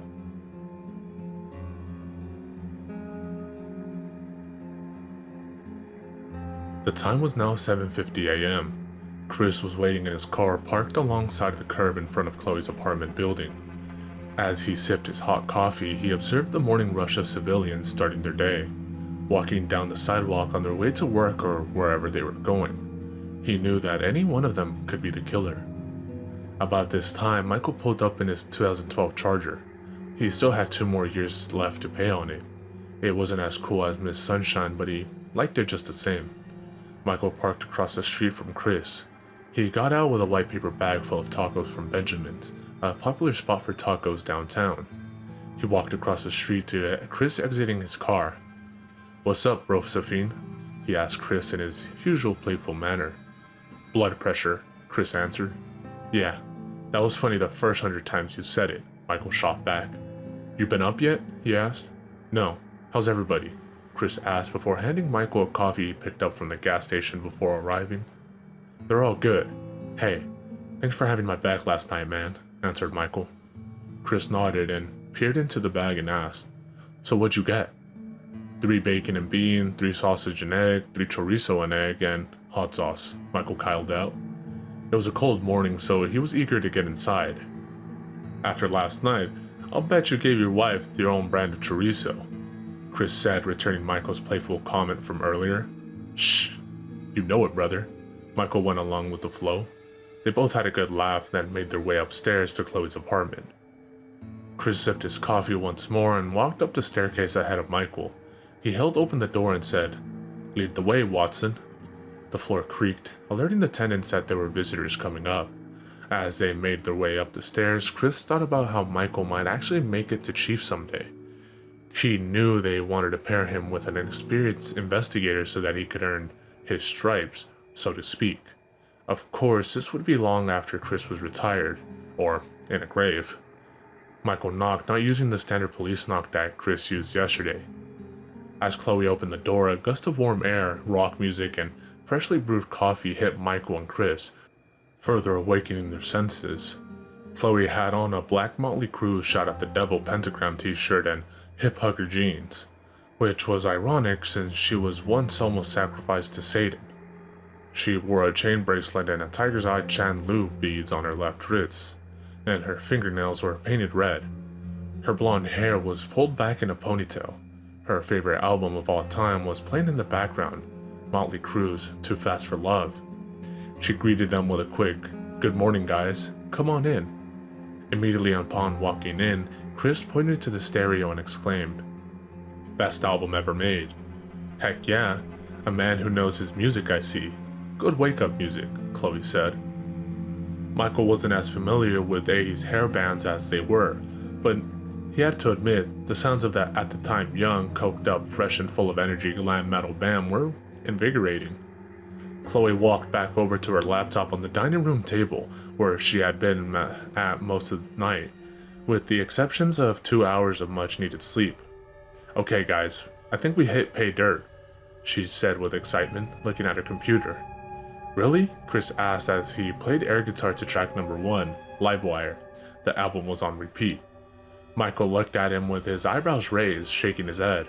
Still, it was amusing to see his hard-edged partner behave like this. Yeah, okay, here's what I got. Chloe pointed the stereo remote, turning down the volume. Last night I contacted my buddy. He said that he did notice a very strange blog, posted a few hours ago in fact. He sent me the link. It's a letter for us. I wanted to call you both earlier when it came in, but I figured after everything, it was best if I just waited till you got here. Besides, I just got this message about 2 hours ago. It was posted by a user who goes by Necro1990. Here it says, Hello detectives. Obviously you are good at what you do since you are reading this. This means that you may actually get close to catching me one day. But you won't. When I first saw you last night walking out of her house, I knew it was going to be fun. Then, when I overheard you discussing your theories on me on that delicious Chinese place, well, that was very amusing as well. Do you like the fortune I left you? That saying. It's true, you know. One should keep their enemies closer. I intend on doing this. I'll be seeing you very soon. You won't recognize me. Expect to hear about number 3 very soon. She is just waiting to be discovered. It will be quite the surprise to you. Oh, don't worry. It's not the young detective's wife. She's safe for now. Killing her, as fun as it might be, is not my intention. It was exciting watching the panic on his face as he ran inside his house last night, fearing the worst.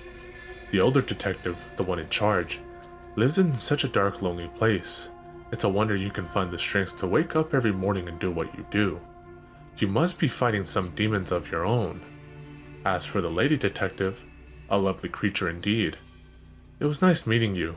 I look forward to our game of cat and mouse. Son of a bitch, Michael shouted as he turned away, holding his hands on his waist. Chris nodded his head. This fucker thinks this is a game. Oh, was the guy able to retrieve an email or IP address, a name, anything? Well, that's the weird thing. It traces an IP address back to Canada to a guy named Jean-Pierre de la Fide, but he could have rerouted the IP address to throw us off.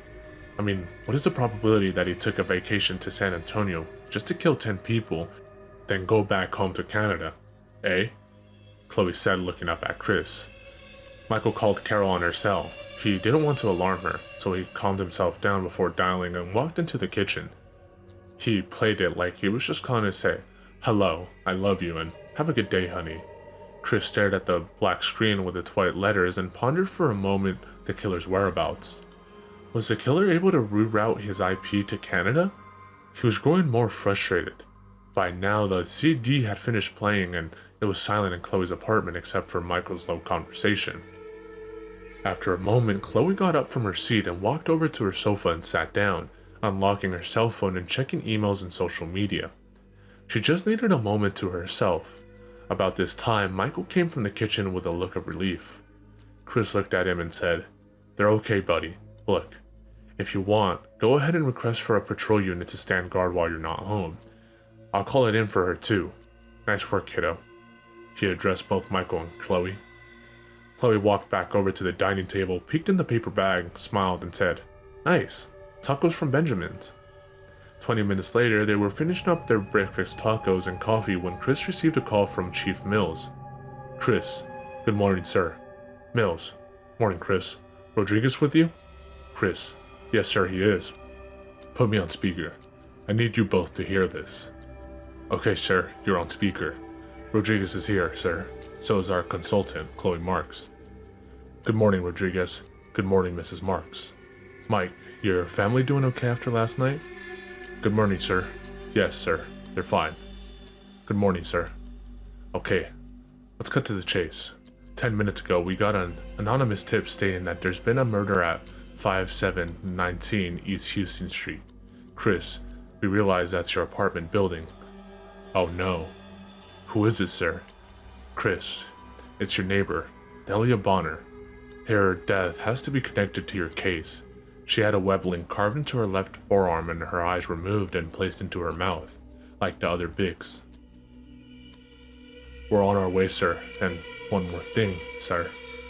I'd like a uniform on watch for Mrs. Marks' building and for Mike's house if you can spare them, please." "Mills, you got it. And hey, Chris." "Yes, sir?" "Stay safe out there." "We will, sir. Thank you." Chris's heart sank into his stomach upon learning of Delia's death. He placed his cell into his jeans back pocket and walked over to the bathroom, saying, "I'm gonna make a head call if that's alright." "Yeah, of course," Chloe said, knowing he just needed a moment to let it soak in and to collect his thoughts. Chris shut the door hard behind him. Michael walked over to the sofa and sat down with a similar sinking feeling. It was a growling, nagging fear inside that ate at him from his stomach up. He could feel it swimming around in there, tugging at his soul. It felt like something was going to happen to Carol and his children. He wanted to be there at home to protect them, but he also needed to stop this man from hurting anyone else. When you're in a fight, you don't worry about the punches and kicks flying at you. You don't take out the hand or the foot. You take out the brain. That's the real threat. He needed to take this guy down. He had faced real danger before, but never so close to home where what he held so dear and precious was a danger. He had seen true horror before. Wives, mothers, and their children murdered, raped. And now he was determined to stop this thing posing as a human being. Chloe sat next to Michael, leaned in, and asked him, "Hey, so what's the story on Chris and his wife? I could sense he wasn't telling me something painful. What happened?" "That's not my place to say. I'm not so sure he would want me to tell you. All I can say is that she's dead. His son too." Chloe's eyebrows raised in toward the center of her face as she said, "Oh my god, that's so sad. That's terrible." "Yeah, it is. But I never said anything. Got it?" Michael said, looking intently at Chloe. "Of course," Chloe said as she arose from the sofa and walked over to her black parka hanging by the door. She removed it from the coat rack on the wall, pulling it on one arm at a time. Inside the bathroom, Chris splashed his face with extra cold water flowing from the freezing pipes. He looked in the mirror and thought about the last conversation he and Delia had. She was just a lonely old woman in search of a little company. She never hurt anyone. He prepared himself mentally for what he was about to see at the crime scene. Images of Delia lying on the floor, eye sockets empty, mouth full of blood and white, oozing eyeballs innards. He told himself, "You can do this, Chris.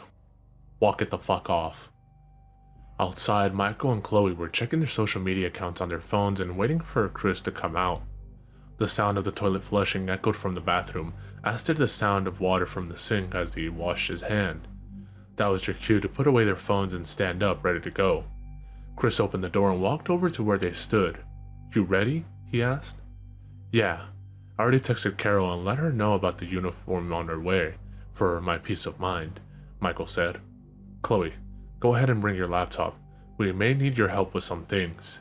This piece of shit knows where I live. Probably knows where we all live by now," Chris said. She then nodded and walked over to the dining room table. She wrapped up the laptop cord, closed the computer, and put them away in a black case with a handle. "Okay, ready," she said, walking towards the door. With that, they all made their way outside into the freezing morning air. Chloe rode with Chris, and Michael crossed the street to his Charger. They were off to Chris's building. The ride in Chris's car was mostly quiet. Chloe wanted to talk, to ask him questions. However, it was obvious Chris didn't want to talk at the moment, so she just looked out of the passenger side window at the chaos of the city streets. Downtown San Antonio was a beautiful city in the winter. Chris was focused ahead on the road and on what they were about to discover. Then out of nowhere he said, "I met Vince Neil once when me and the wife were in Vegas one weekend. He was walking in the lobby of the Palazzo with an entourage of fake-breasted blondes and brunettes. Motley Crue had just finished a tour when he was there for R&R. My wife noticed him right away and pointed him out. I didn't want to bother him, but we caught his attention anyway. My Abby was a looker, so he smiled at us. Abby just grabbed my hand, and there we were, introducing ourselves to Vince Neil from Motley Crue. We talked for about 5 minutes, then his limo arrived outside to pick them up. He was really cool." "That's so rad," Chloe smiled and said wide-eyed. Chris smiled and said, "You know, I don't think he realizes the impact they made on the world. I think he did it all just to have fun. For the remainder of his life, he will be greeted by Uber fans everywhere he goes. Until the day he dies, they all will." Chloe looked away at the city streets. Snow melted now. The mood had lightened a bit in the car. In Michael's car, he listened to Godsmack's Whatever. Although he tapped his thumbs to the beat of the drum on the steering wheel, his mind kept going back to Carol and the kids. At least there was a unit on the way. He hadn't been to Chris's place too often, maybe 2 or 3 times in the last 2 years or so. It was dark, sad, and depressing. The air was thick with despair, not just in his apartment, in the whole building. It was as if it carried this emotion of misery and attracted people who were marinating in their own sorrow. He wondered if it had called out to Chris after he sold his house. He probably had too many painful memories living there, probably couldn't sleep. In all likelihood, knowing Chris, he decided to start anew by selling the house and moving downtown, in the thick of it all, in the middle of the chaos that was this beautiful city.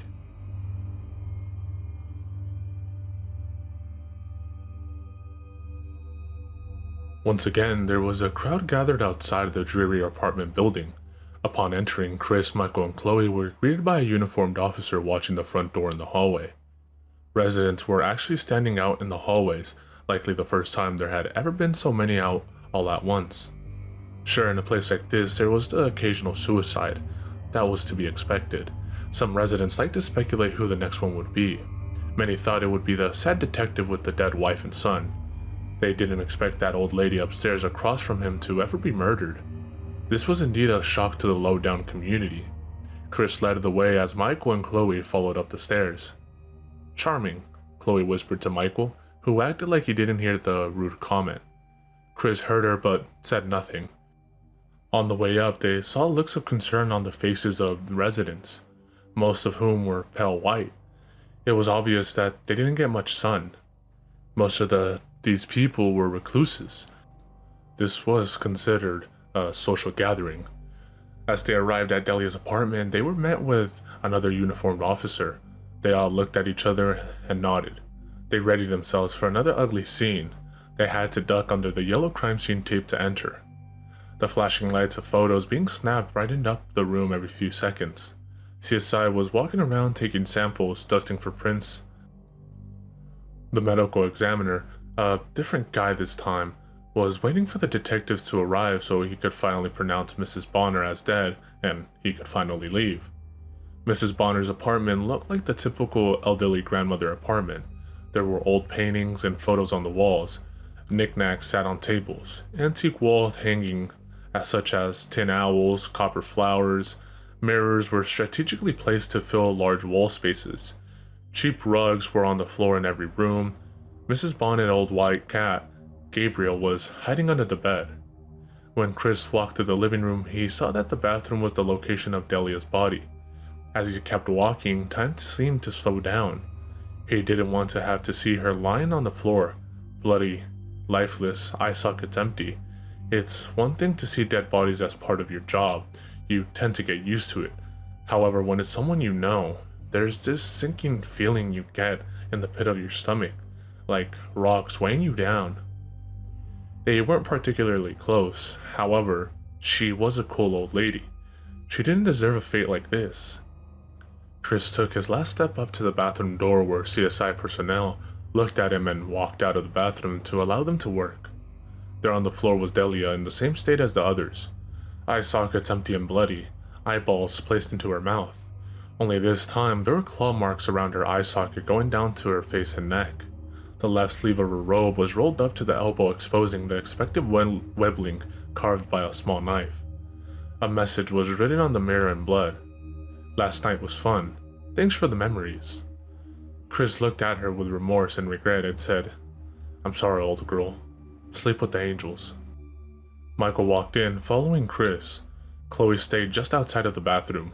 Upon seeing the victim's lifeless, mutilated body and message written on the mirror, she once again felt sick to her stomach. She knew she couldn't look like a squirrely amateur, so she managed to keep her 2 breakfast tacos and coffee down. Just breathe, she thought to herself. She noticed the scratches on Delia's face. She put 2 and 2 together. "Bloody Mary," she blurted out. Chris and Michael both looked at her knowingly. Even they had heard of Bloody Mary. Chris pulled up his cell out of his back pocket and snapped a photo of the web address on Delia's forearm. As he held it up to Chloe, she typed the link into her phone and pressed enter. After 5 seconds, it popped up. "Yep, Bloody Mary," she said, holding up her cell so Chris and Michael could see it. They leaned in, confirming. Chris looked at Michael, saying, "That's 3 murders in 3 days, and we're no closer to catching this guy. He's just fucking with us," dangling his ass right in front of the lion with no teeth. Something's gotta give. Just then, a CSI investigator shouted, "Hey, I got the cat. He was hiding under the bed." Upon hearing this, the trio looked up momentarily, but then looked away, knowing that a cat cannot speak or testify in court. "What a shame. You know the cat saw it.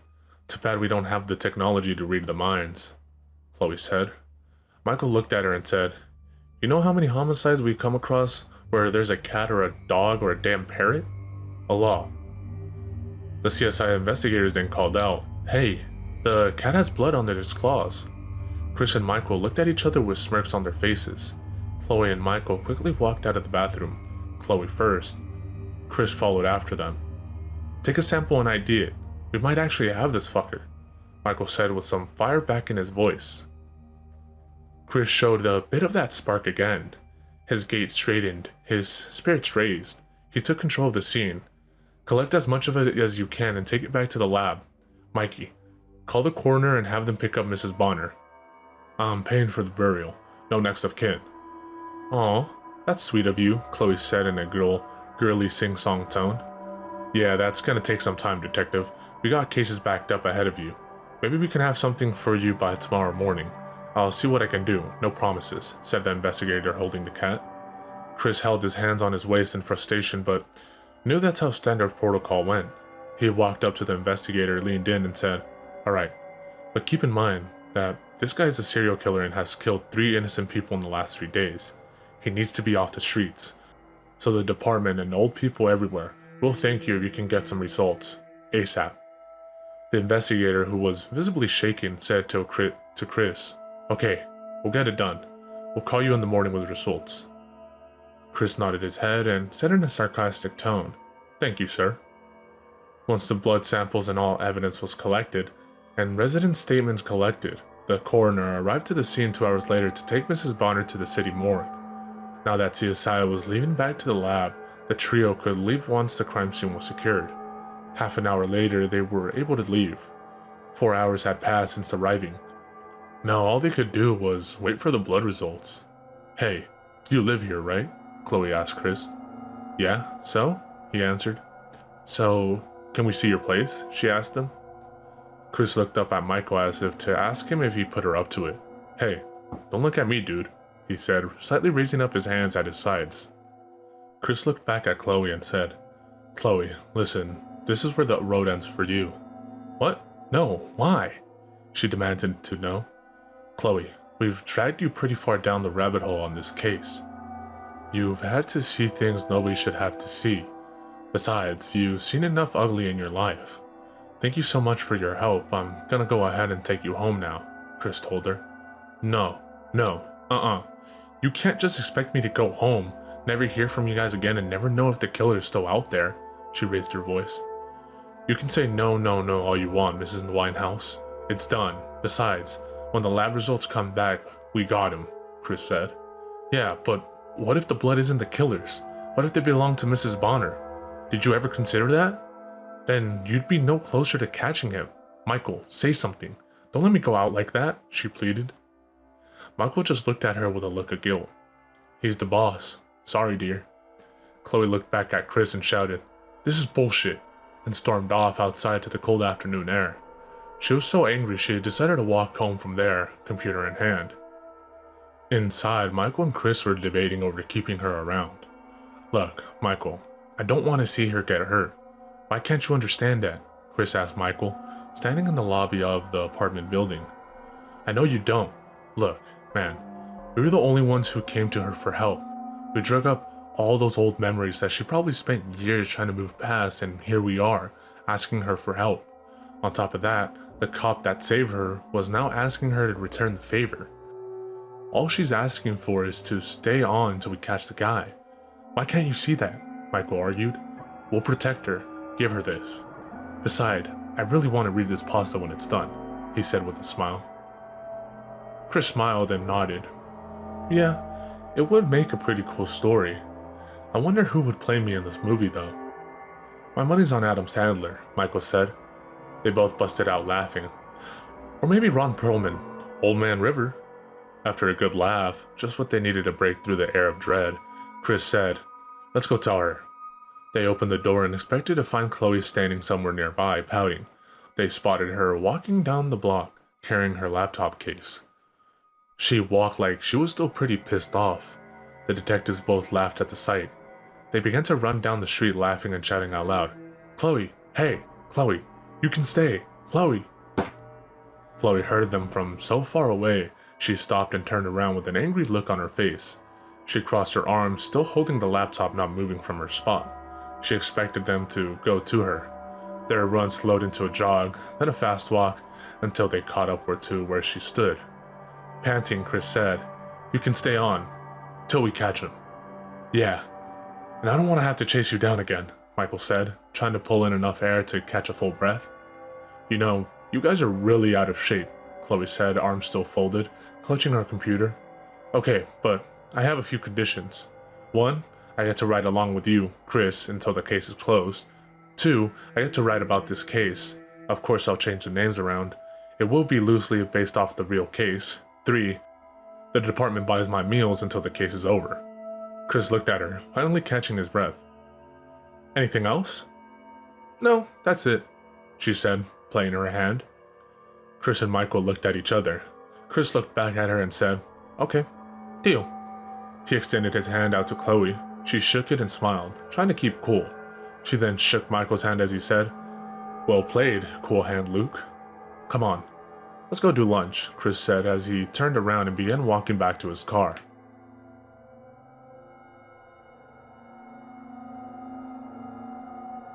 After a fine lunch of Chick-fil-A's, the trio headed back to the station to lay out all the facts and present their findings to the chief. Chloe waited in their office while Chris and Michael met with the chief. She looked around the office, exploring the desks, drawers, and walls of the dreary office. There were certificates on the walls.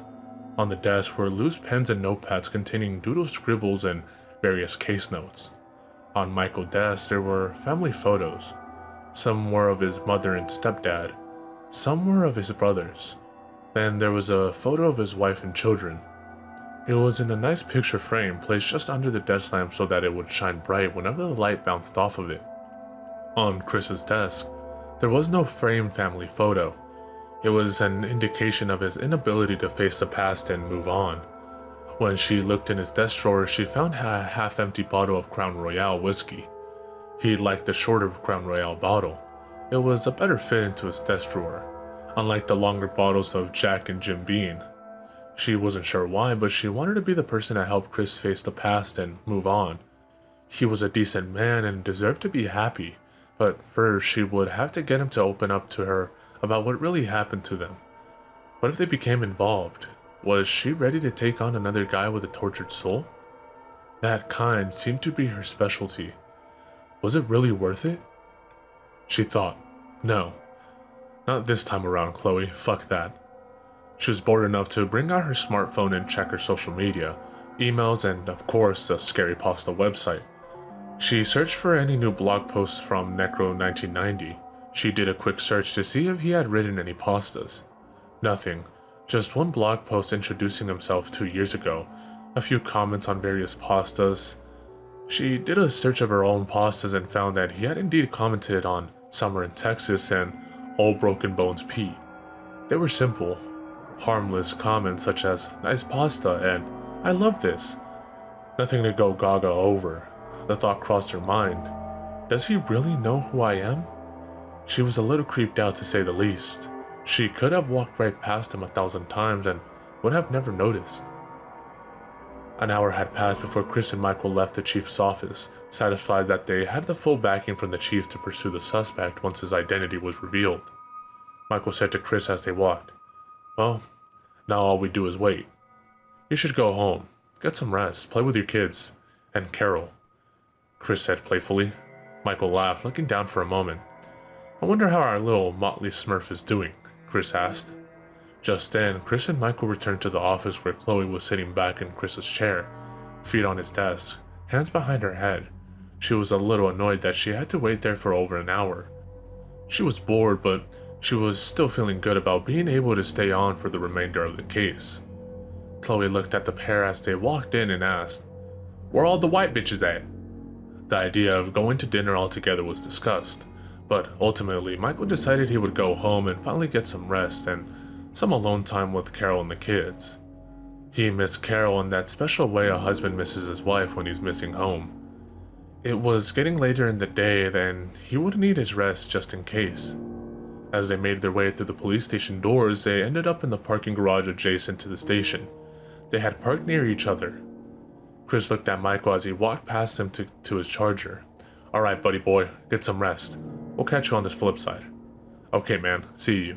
"Good night, Chloe," Michael said, a bit fatigued. "Good night, Michael. See you tomorrow." She went in to hug Michael and whispered, "Thanks, dude."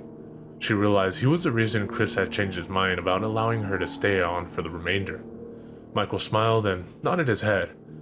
As everyone walked over to the chariots, Chris looked at Michael and said, "Hey, Mikey, stay cold, pony boy." Michael smiled, saying, "Later, Brosephine." Daylight was fading and the dark of night was creeping in. The air was brisk and windy. It was a great night for a bowl of hot minestrone soup and warm breadsticks. Chris and Chloe had decided in the car to have dinner at a well-known Italian chain restaurant. Well, Chloe chose it. Chris just went with the flow. It had been a while since he dined there. He liked their Journey of Italy dish. It was $20 now, compared to $17 when he last ordered it. It was Abby's favorite too. Connor loved the toasted ravioli. They were seated in a booth on the right side of the restaurant. The walls were beautifully stained in yellow-colored wash over texture. Glamorous black and white photos were framed in black wooden frames. Colorful plates were hanging up on the walls, the lights were dimmed, and a glass with a tea light flickered nicely on each table. 2 crystal wine glasses sat near the edge of the table, begging to be used. Chris liked the rosato. They both had ordered the Journey of Italy. Chris thought it was funny, and almost commented on how his late wife always ordered the same thing. He thought it best to keep that one to himself. He even thought for just a moment in the dim lighting, Chloe looked like his Abby. He thought it's best to keep that tidbit to himself as well. He didn't want to see her that way. He still remembered her as that scared little kid bound and gagged that he saved all those years ago. She was off limits in his book. He might be a son of a bitch, but he wasn't a fucking son of a bitch. Chloe had decided early that evening he was off limits too. She didn't need any more complications in her life. He was a handsome older man, but he came with too much baggage. They sat across from each other in the booth, dining and talking about some of the residents and old stomping grounds back in Lytle. They laughed or smiled most of the time. Chloe said that the old Robinson place was still standing at that old dirt lot, hidden away amongst the trees and brush. She mentioned that she still kept in contact with Jason and how they had once been an item. Chris told her that he had not been back to Lytle since his family's death, and how he had spoken to his father-in-law recently, and how he might go back to visit. Sometimes he missed Lytle and its simplicity. The subject of the case came up. "So, are you writing anything now?" Chris asked as he used a knife and fork to cut his chicken parmesan. "Yeah, it's a story called If That Dress Could Talk. It's about the lady in the red dress legend about downtown," Chloe said, working on a bite of lasagna.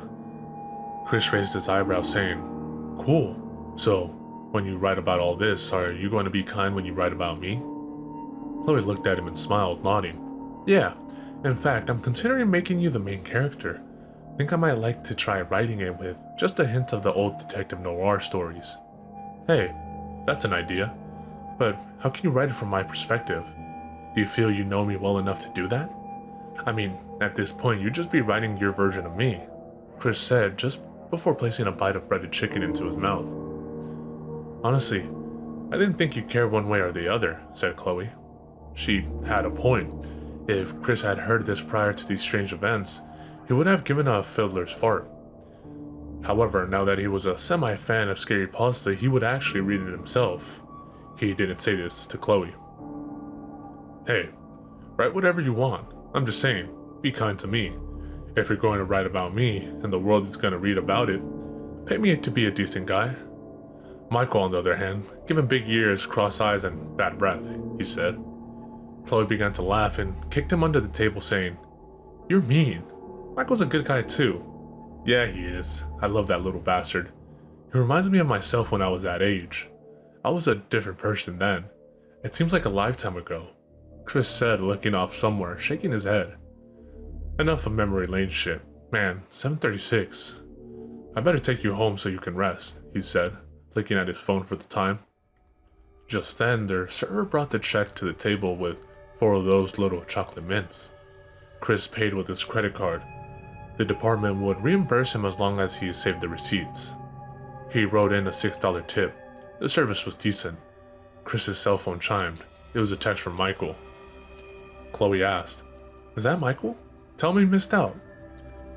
"Son of a bitch. Yeah, it's Michael. There's been another murder. We gotta go." Michael, "Hey, there's been another murder. 912 Joe Newton Street. Bring Chloe." Chris, "Damn, another one on the same day? Okay, leaving from dinner. Be there soon. You been home yet?" Michael, "Yeah, just got the call a few minutes ago at home." Chris, "Okay, what a day, huh?" Michael, "Yeah, no shit." Michael and Chloe walked out of the restaurant and to Miss Sunshine in the parking lot. 10 seconds later, they were en route to the address Michael had messaged Chris. Chris knew that Michael didn't want to be there. He wanted to be at home with his family. He placed a flashing red police light on top of his roof and turned on the siren and hauled ass to the crime scene. It was 912 Joe Newton, near the old abandoned buttercrust bakery. He remembered briefly the school field trips every year touring the bakery. At the end of the tour, every kid got a slice of bread with butter, a pencil, and a ruler. He always enjoyed that field trip. Now it was just an old creepy looking building. They pulled around the corner, tires squealing on the city streets. Once they arrived at the old bakery, something was odd. There were no CSI vans, no patrol units, no crowd, just Michael's Charger parked on the side of the building. What in the fuck? Chris said, looking at the Charger and around the building. I'm calling Michael. He dialed Michael's cell. Fear began to rise in Chloe's belly. As Chris waited for Michael to pick up, he saw movement in the second floor window at the front of the building. It was slight and he couldn't tell who it was, but there was no mistaking it.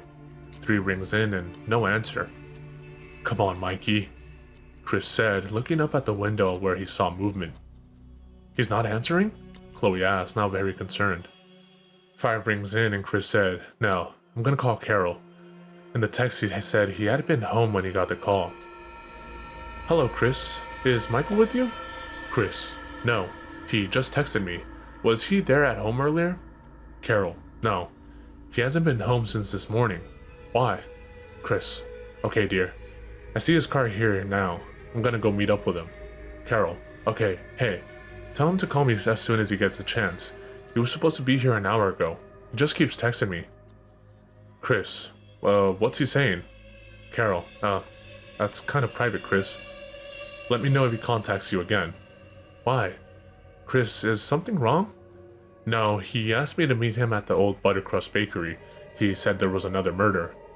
Damn it. Guess it's gonna be another long night. Yeah, sorry about that. It comes with the job. Just tell him to call me. Look out for him. I will. Talk to you later, Carol. Okay, bye. Chris didn't want to upset Carol, but he knew what this meant. Something was definitely wrong inside. Chloe was now visibly shaken and worried. Something is wrong, isn't it? Yeah, Chris said. He knew he was about to walk into something bad. Maybe this was his time. If it was, he would welcome it. He knew there was likely 2 scenarios inside that old bakery. Either way, it wasn't going to end well. He reached into the glove box for a small LED flashlight. I want you to stay here and lock the doors. I'm gonna leave you the keys. If I'm not back in 15 minutes, drive to the station and give them my card. Ask to speak to Chief Mills. Now, they'll likely have to wake him up, but you tell them I sent you. If anyone but me comes to the window, take off to the station. Got it? Chris said to Chloe. Chloe was shivering, trying not to cry. She knew Chris was depending on her. Okay, be careful, she said with a broken voice. She knew there was real danger present and something bad was about to happen. She and Chris shared similar thoughts at that moment. Only he was better at pushing his fear down when it couldn't reach back up and pull him down to the depths. Fear was for the enemy. Fear and bullets. In the depths of Chris's mind, he knew that he would one day be here. Michael either in mortal danger or betraying him. After the death of his family, not much surprised him anymore. He liked the saying, expect anything from anyone. Even Satan was once an angel. He walked across the street to the empty building, drawing his .45 once he arrived at the side door near where Michael's Charger was parked. He checked the door handle and found it to be dark and unlocked inside. There was no noise, no light, except from the moonlight and man-made nighttime lights shining through the windows. He reached into his left leather coat pocket for his flashlight and turned it on, holding it in the standard handgun over flashlight cross position. As he stepped into the dark, ominous room, he pointed his hands ahead, then right, then left behind the door. He looked and listened for any indication of movement. He neared the second doorway leading into a large open main room. He stayed near the walls as he couldn't see much except for what little bit his flashlight revealed. Mostly chairs, desks, a few large line machines that had not been turned on in many years. He knew that if you wanted to effectively sneak up on someone, you had to step where they stepped, mirroring their walk. It was important not to stare at them. People can sometimes sense when they're being stared at. As he recalled this fact, he quickly turned around and faced behind him. He felt a very strong impact across the side of his head, then everything went to black. Chris was out.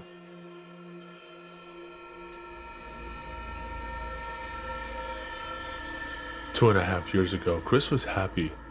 He was a husband in love and a proud father. He had a beautiful family. Abby was the love of his life. He still found her stunning after 13 years of marriage. His son, Connor, was a very handsome boy, tall for his age and intelligent. His teachers praised him for being an excellent writer, although he overlooked a lot of spelling mistakes. One night, when Chris was at a crime scene, Abby and Connor were downtown at the River Central Mall, a popular tourist trap on San Antonio's famous Riverwalk. They liked to see all the sights downtown at night. It was best when they were all together. As they wrapped up the evening and were walking back to their SUV in the parking garage, two thugs approached them with automatic pistols drawn. Thug number 1 said, "We want the keys and the purse now." Connor immediately attempted to step in between the thug and his mother. Thug 2 immediately pointed his silver 9mm at Abby. He knew this would get his attention and would likely stop him from doing anything else foolish. Thug 1 also pointed his pistol at Abby, who was now crying and pleading with the thugs not to hurt them. Connor said, "My dad's a cop, leave us alone." His father had taught him how to fight. He had practiced disarming a handgun hundreds of times. He was confident he could do it. However, there were 2 guns aimed at his mother's head. This he had not practiced, nor could Chris had prepared him for this particular scenario. He was helpless. "Mom, give them the keys and purse, and they'll leave," Connor said in as calm as a tone as he could muster. Thug 2 walked over and turned the gun on Connor so that Abby would comply, while Thug number 1 still pointed his gun at Abby. She gave the car keys to Thug number 1 slowly. He grabbed them out of her hand. He then pulled the purse away from her hand. "Thanks, bitch. Now you stay put," Thug number 1 told Abby as he began to walk towards his partner. Thug number 2 pulled his pistol away from Connor, pushing him over towards his mother. The first thug unlocked the SUV and they both got in. As it started, Thug number 1, who was driving, rolled down his window as he backed out. But before shifting into drive, he said, "Hey, you said your dad's a cop. What's his name?" "I'm not telling you," Connor said loudly. The driver then pointed his gun at Abby and told him, "You better tell me or I'll shoot your mother." Connor was hesitant but wasn't going to let him shoot his mother. "Chris Priest." The driver had a surprised look on his face, then turned to his partner and said, "Hey, this is the wife and kid of that detective Priest, the one who testified against Tiny in court." He turned back to Connor and Abby and yelled, "Yo, my brother's on death row because of your bitch-ass daddy testified against him in court." "We're sorry, please don't kill us," Abby managed to get out despite the fact she was now crying heavily. The thug looked at her and said, "Not as sorry as he's gonna be," and fired 2 shots into Abby's torso. Connor yelled and went down to aid his mother who had fallen in front of him. As he looked up at the shooter, he focused on him with nothing but anger and hatred in his eyes. As he began to rise up to rush in at the car, the driver fired 2 more shots and hit Connor in the neck and forehead, dropping him instantly. Abby screamed out Connor's name with what life she had left, and the thug shifted into drive and sped away, fleeing the parking garage. In her final moments, Abby sobbed as she pulled her dying body towards Connor's lifeless body. When the police found them, Abby was lying next to Connor with her left arm around him, and her lips red from kissing his face, which was covered in blood. This is when Chris's world had ended, when he lost that spark. The SUV was recovered 3 days later on the day of the funeral. It had been recovered in the bust of a local chop shop. It was swept for DNA. Nothing was found. Chief Mills sent Chris home on paid leave. He told Chris to take as much time as he needed. His job would be waiting for him when he got back. Chris spent the first 2 months becoming familiar with his new friends, Jim Beam, Jack Daniels, Guilt, and Crown Royale. Every day the feeling in his gut worsened, dragging him down. He wanted to die, to join them, but he still had something to do first. The hope of tracking down these things was his only reason for sticking around. Anyone who has ever fallen in deep with a companion alcohol knows how difficult he is to leave. It was in the 3rd month that Chief Mills had begun to really worry about Chris. 2 months he could understand, but 3 and no word from Chris. He decided to go and check in on him. When he arrived at Chris's house, the yard needed cutting and the trees needed trimming. It just didn't have the same life it once did. Mills knew the old trick of placing your hand on the front door to tell the energy in the home and of its inhabitants. As he placed his right hand on the door, Mills heard a thump and what sounded like some struggling inside. Banging on the door, he shouted, "Chris, it's Chief Mills, open up!" Nothing followed. He banged again on the door as the struggling sounds grew louder. "Chris, I'm coming in." He then reared back and sent his right foot into the door handle, opening the locked door.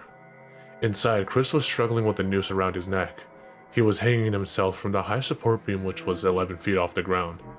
Chris had tried to kill himself and the chief had gotten there just in time to do something. Chris's eyes met with the chief's for just a split second when Mills pulled out his pocket knife, flipped it open, and swiped at the rope with one good swipe. Since the rope was thick, it took him climbing up on the small step ladder and sawing at the rope to cut Chris down. When he finally hit the floor, Mills kicked aside the stepladder and kneeled down to Chris, shouting, "Chris! Chris!" He loosened the noose from around Chris's neck and threw it aside. Chris's color began to return as he lay there gasping for breath, holding his neck. Mills just sat there next to him, catching his breath with Chris. "Priest, what in the fuck were you thinking?" Mills asked him with an angry tone. Chris, still trying to catch his breath, couldn't answer just yet. He reached over, pulling Chris up by the back of his arms and said, "Come on, let's sit you up." The chief had convinced Chris to check into a rehab facility for a month. He would appoint someone from the department to handle Chris's finances that he had fallen behind on, and to hire a team of maids to clean the house as well as a landscaping service to take care of his yard. When Chris returned a month later, focused on doing his job, everything was taken care of. His yard was in great shape, his house was clean, his clothes washed and ironed, his bills all caught up on. When Mills contacted Abby's family, he learned of the sheriff's heart attack and was now recovering. He didn't bother asking them to help Chris. Chris was one of them. He was a San Antonio police detective. He was family, and this family took care of their own. Chris returned to work shortly after leaving the rehab facility. He was determined to stay on the force, at least long enough to do what he had sworn enough to do. Find the scumbags who murdered his wife and son, arrest them, and make sure they suffer behind bars until the day they die. Death by Chris's hand was too easy. They must suffer to their last breath. Chris could make that happen. What he would do after they were caught and prosecuted was uncertain. He still drank, but confined it to the privacy of his own home. Knowing full well he couldn't stay in that house anymore, he sold it and moved downtown to the Camino Real apartment building we have come to know and cringe at upon hearing about. There are no solid leads in the case. The security footage of the incident was blurry and likely could not be used in court. As of now, the suspects have yet to be identified.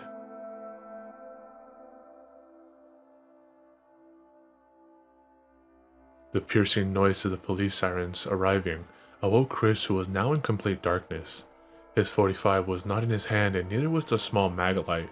He tried to use the technique of looking around an object in the dark to see it. Still, his eyes could not adjust to see. His vision was blurred. Then, he remembered Michael.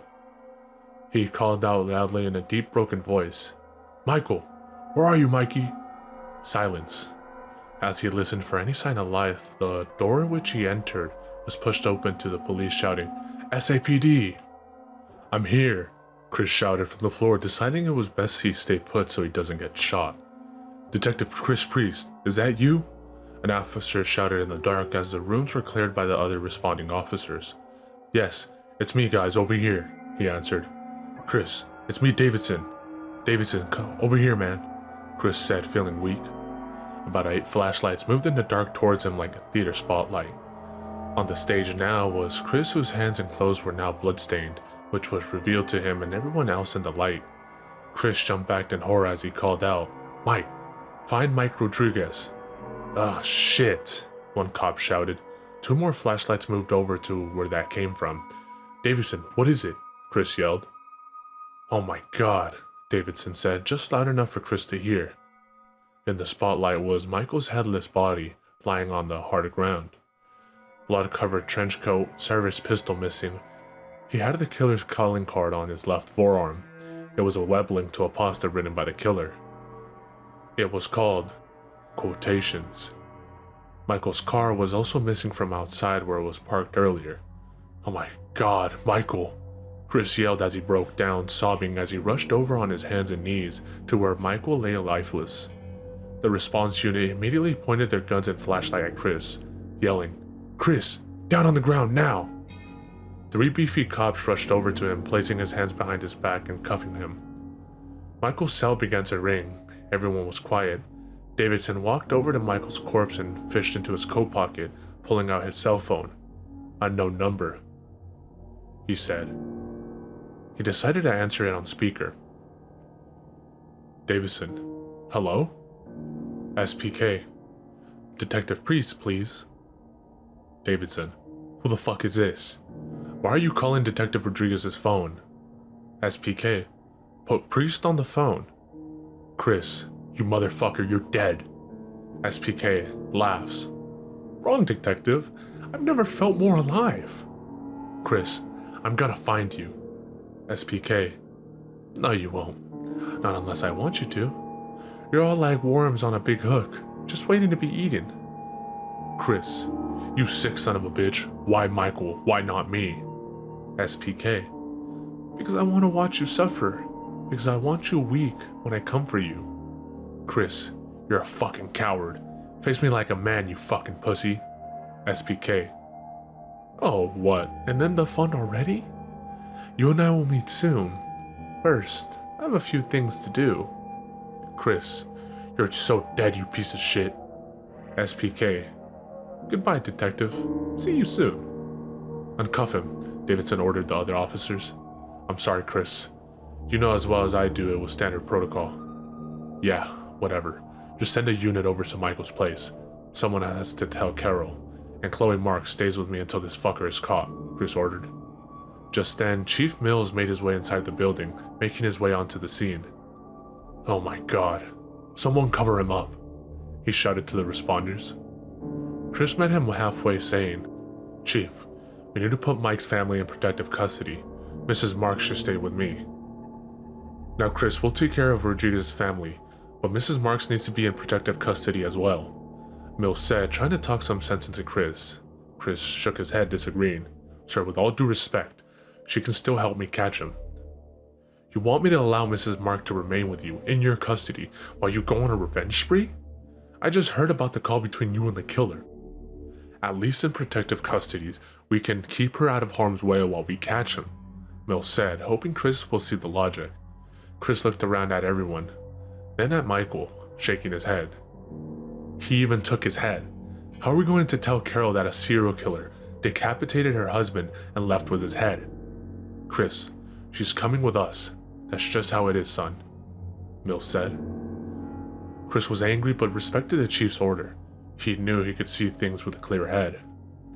"Priest, there's something else. DNA results came back from the lab less than an hour ago. We know who he is. We got him," Mills said with a satisfied look. "We know exactly who he is. We got a last-minute warrant from the DA. It just came in. SWAT is geared up and en route. Now, are you okay? Do you need to go to the hospital?" he asked. "No, sir, I'm fine," Chris answered immediately. "That's what I thought. You ride with me. We'll worry about your car later." Chris looked over at Michael and asked the chief, "Sir, give me a second to say goodbye to him." Mills nodded his head. "Sure, I'll be waiting by the door." Chris walked back over to his partner and kneeled down next to him and said, "I'm sorry, Michael. I'll look after Carol and the kids. We're gonna get him, I promise. I love you, my friend." With that, Chris stood up and made his way over to the chief. "Somebody give Priest a gun," he ordered. Davidson walked up to them and handed Chris his sidearm, handle first. "Thanks, man. I'll get this back to you later," Chris thanked them. Davidson nodded and said, "Just get the son of a bitch." Chief Mills and Michael raced through the downtown streets, making the chief's Mercedes engine work overtime. The sound of the police sirens echoed in the night as flashing red and blue lights reflected off of old buildings and the wet city streets.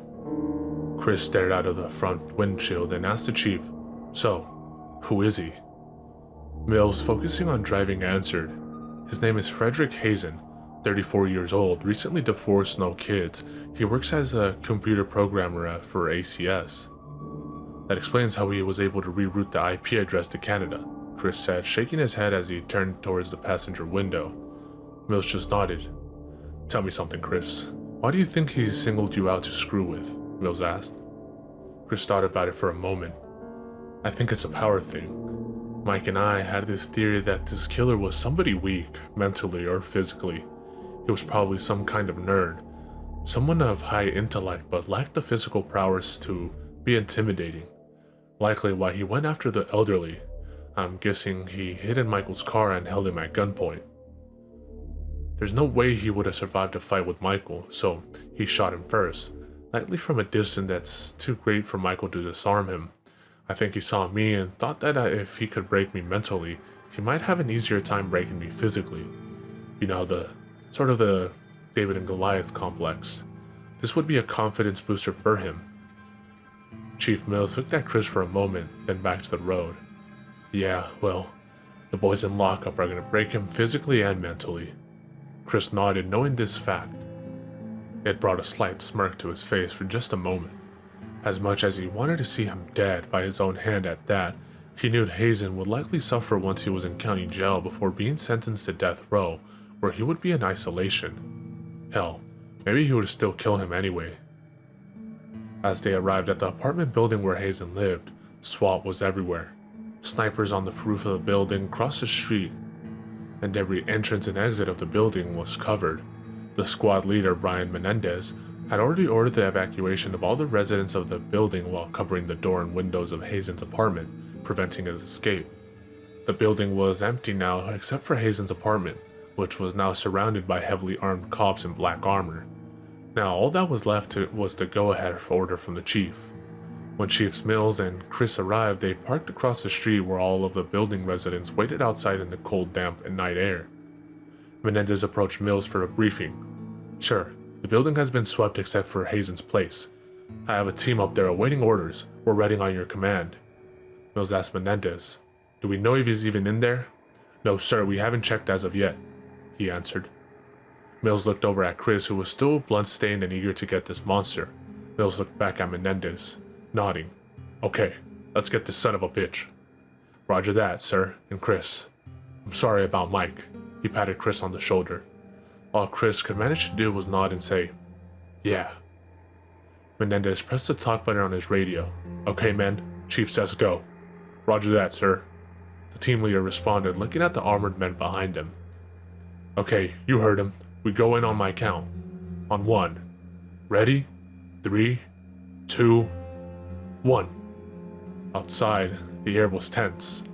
Everyone was on edge, anxious for what would transpire in mere seconds. A SWAT member holding a battering ram reared back and breached the door wide open. Just then, a loud, fiery explosion rocked the apartment building, shattering windows and killing all of the SWAT officers inside. Glass flew in every direction, hitting everyone in proximity of the blast. Screams from the street echoed in the cold night air as chaos reared its ugly head. Hazen had booby-trapped the apartment. He was expecting them to find out his identity when that cat clawed him. Others would have taken the cat away. Deep down, though, he wanted the public to know who he was. He wanted all those bullies all over the course of his life to shudder with fear when they saw his picture and heard his name on the news.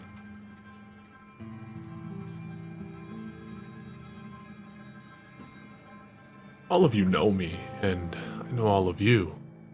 I'm that kid that was bullied by the stronger kids in school, last picked for team sports, never had the nerve to ask a girl out then. What girlfriends and wife I did have as an adult were all lying, cheating whores. I was always the underdog. However, God decided to bestow upon me the gift of intellect, not confidence. This was something I would need to learn on my own, and as of late I have. Who really misses the elderly anyways? They are a burden to society. They serve no purpose except to remind us of our own mortality. The lesson here is to enjoy your life while you're still young, before you end up a sad, old, wrinkled up, lonely mess who everyone wants to ignore. If you don't die young, this will be your fate. Who really wants to live forever anyways? Too many of my kind have been humiliated, broken, and driven to suicide throughout history. all because we didn't have athletic ability, charm, good looks, or were just different.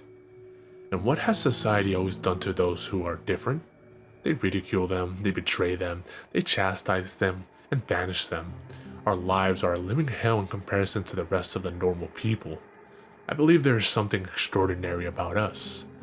If we could just tap into that hidden part of ourselves, we could overcome all the stereotypes, the bullying, the making to feel like something less than human. I can tell those three detectives have never had to experience this. The big intense one, Detective Chris Priest, is part of the problem. It's obvious he was the bully. A master of humiliating people like me. I now have him at my mercy. I've killed his neighbor. I've killed his partner. Another douchebag. His head will make a nice gift to his wife. I'll mail it in the morning. Just as I'll mail Detective Priest the head of somebody else close to him. If I do not complete my opus, my message will still live on. Don't bully those who are different than you. We have had enough. We should all get along, live together in harmony and love. So you see, I'm not doing this because I'm evil. I'm doing this in the spirit of love and peace. Surely, you can relate. Upon being treated at the scene for minor cuts, Chief Mills and Chris left to the old Buttercrust Bakery to drop Chris off. The coroner already transported Michael's body to the morgue, and the rest of the investigators were getting ready to leave. They had all gotten wind of the explosion minutes earlier and would make their way to the scene for assistance upon leaving. Chris would not. "Now, are you sure you're okay to drive?" Mills asked Chris from his car. Chris was now barely standing in front of his window, weak, dehydrated, exhausted mentally and physically from the day. "And you thought your day was bad?" "Yeah, I'll be fine," Chris managed to say. "Chris, go home and sleep. You've had a long day, son. I'll come by in the morning on my way to the station," Mills reassured him. "Okay, good night, sir," Chris said as he tapped the top of Mills' car, sending him off. As exhausted as he was, Chris would not go home and get rest. He wasn't sure where to start his search for Hazen. He could be anywhere. He made a promise to himself and to Abby and Connor that hunting down and killing Frederick Hazen would be his final act on this earth. Then, he would join them in the thereafter. First, he would call to Chloe one last time just to say goodbye. "Chloe. Hello, Chris? Chris, hey, how are you?" "Chloe, shit, Chris. I've just been out of my mind. I can't believe Michael's gone. I've been so worried about you." "Yeah, don't worry about me, dear. I'm tough. Are they treating you well where you're at?" "Yeah, they cool. This sucks though, not being there in the middle of the action. Hey, where are you right now?" "Sitting in my car, getting ready to go home. Gonna get drunk and get some sleep." Chloe laughs and sniffles in the background. "Listen, I want you to do me a huge favor. Write a story about me so I can live on forever in a scary pasta." "Yeah. What would you like me to call it?" "I'm sure you'll think of something really cool. Promise me you'll do it." "Okay, I promise. Chris." "Yeah?" "Nothing. Just get some rest." "I will. You too." "Good night, Chloe Marks." Okay. Good night, Chris Priest." Chris placed his phone on the passenger seat and started up Miss Sunshine. He realized he would need a real gun. He pulled the gear shift into overdrive and raced home to retrieve his own guns.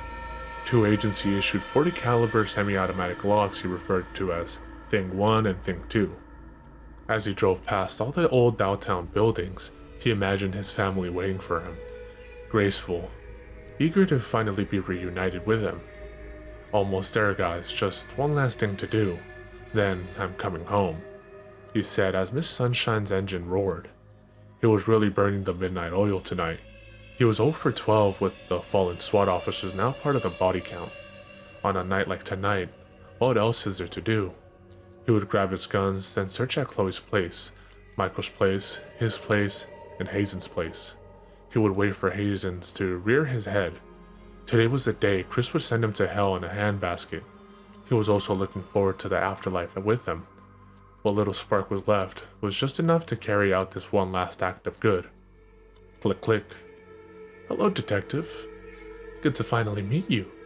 Hazen said with a smile as he pressed Chris 45 to the back of Chris's head.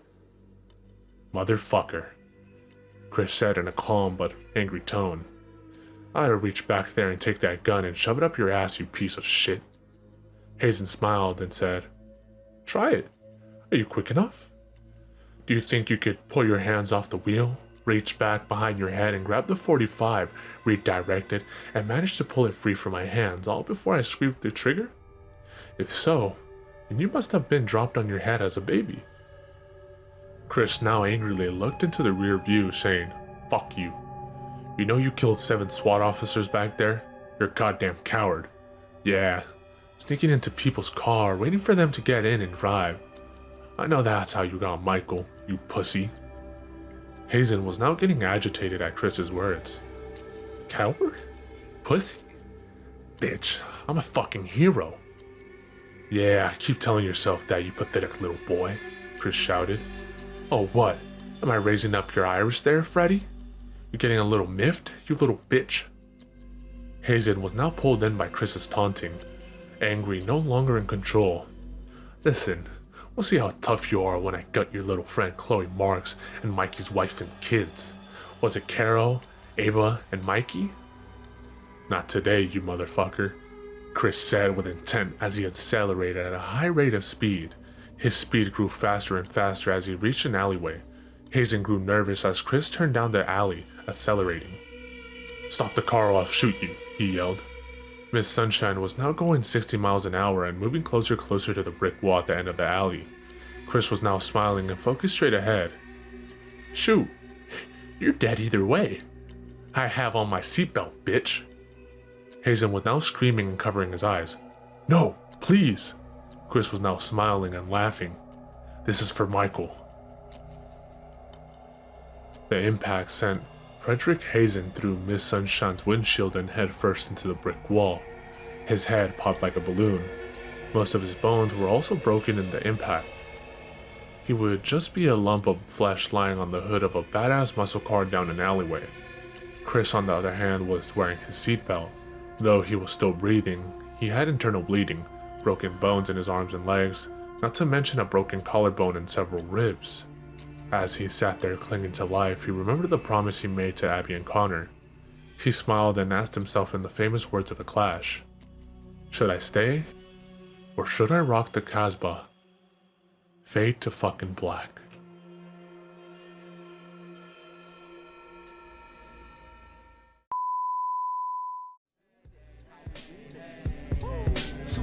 Letting the blow, getting the dough. We be checking your hole while you sweating the flow. I be intellectual, incredible, flexible. I turn the virgin sexual, impeccable, but technical. I be the first letter, you ain't know. Check the alphabetical order. My natural elements, chemical shorter to leave it cruel. More bloodier, dimensional waters. On the 28th, your thoughts are pennyweight. I'ma generate these bonds. Watch as I detonate. At any rate, I separate like races. Niggas segregate you featherweight.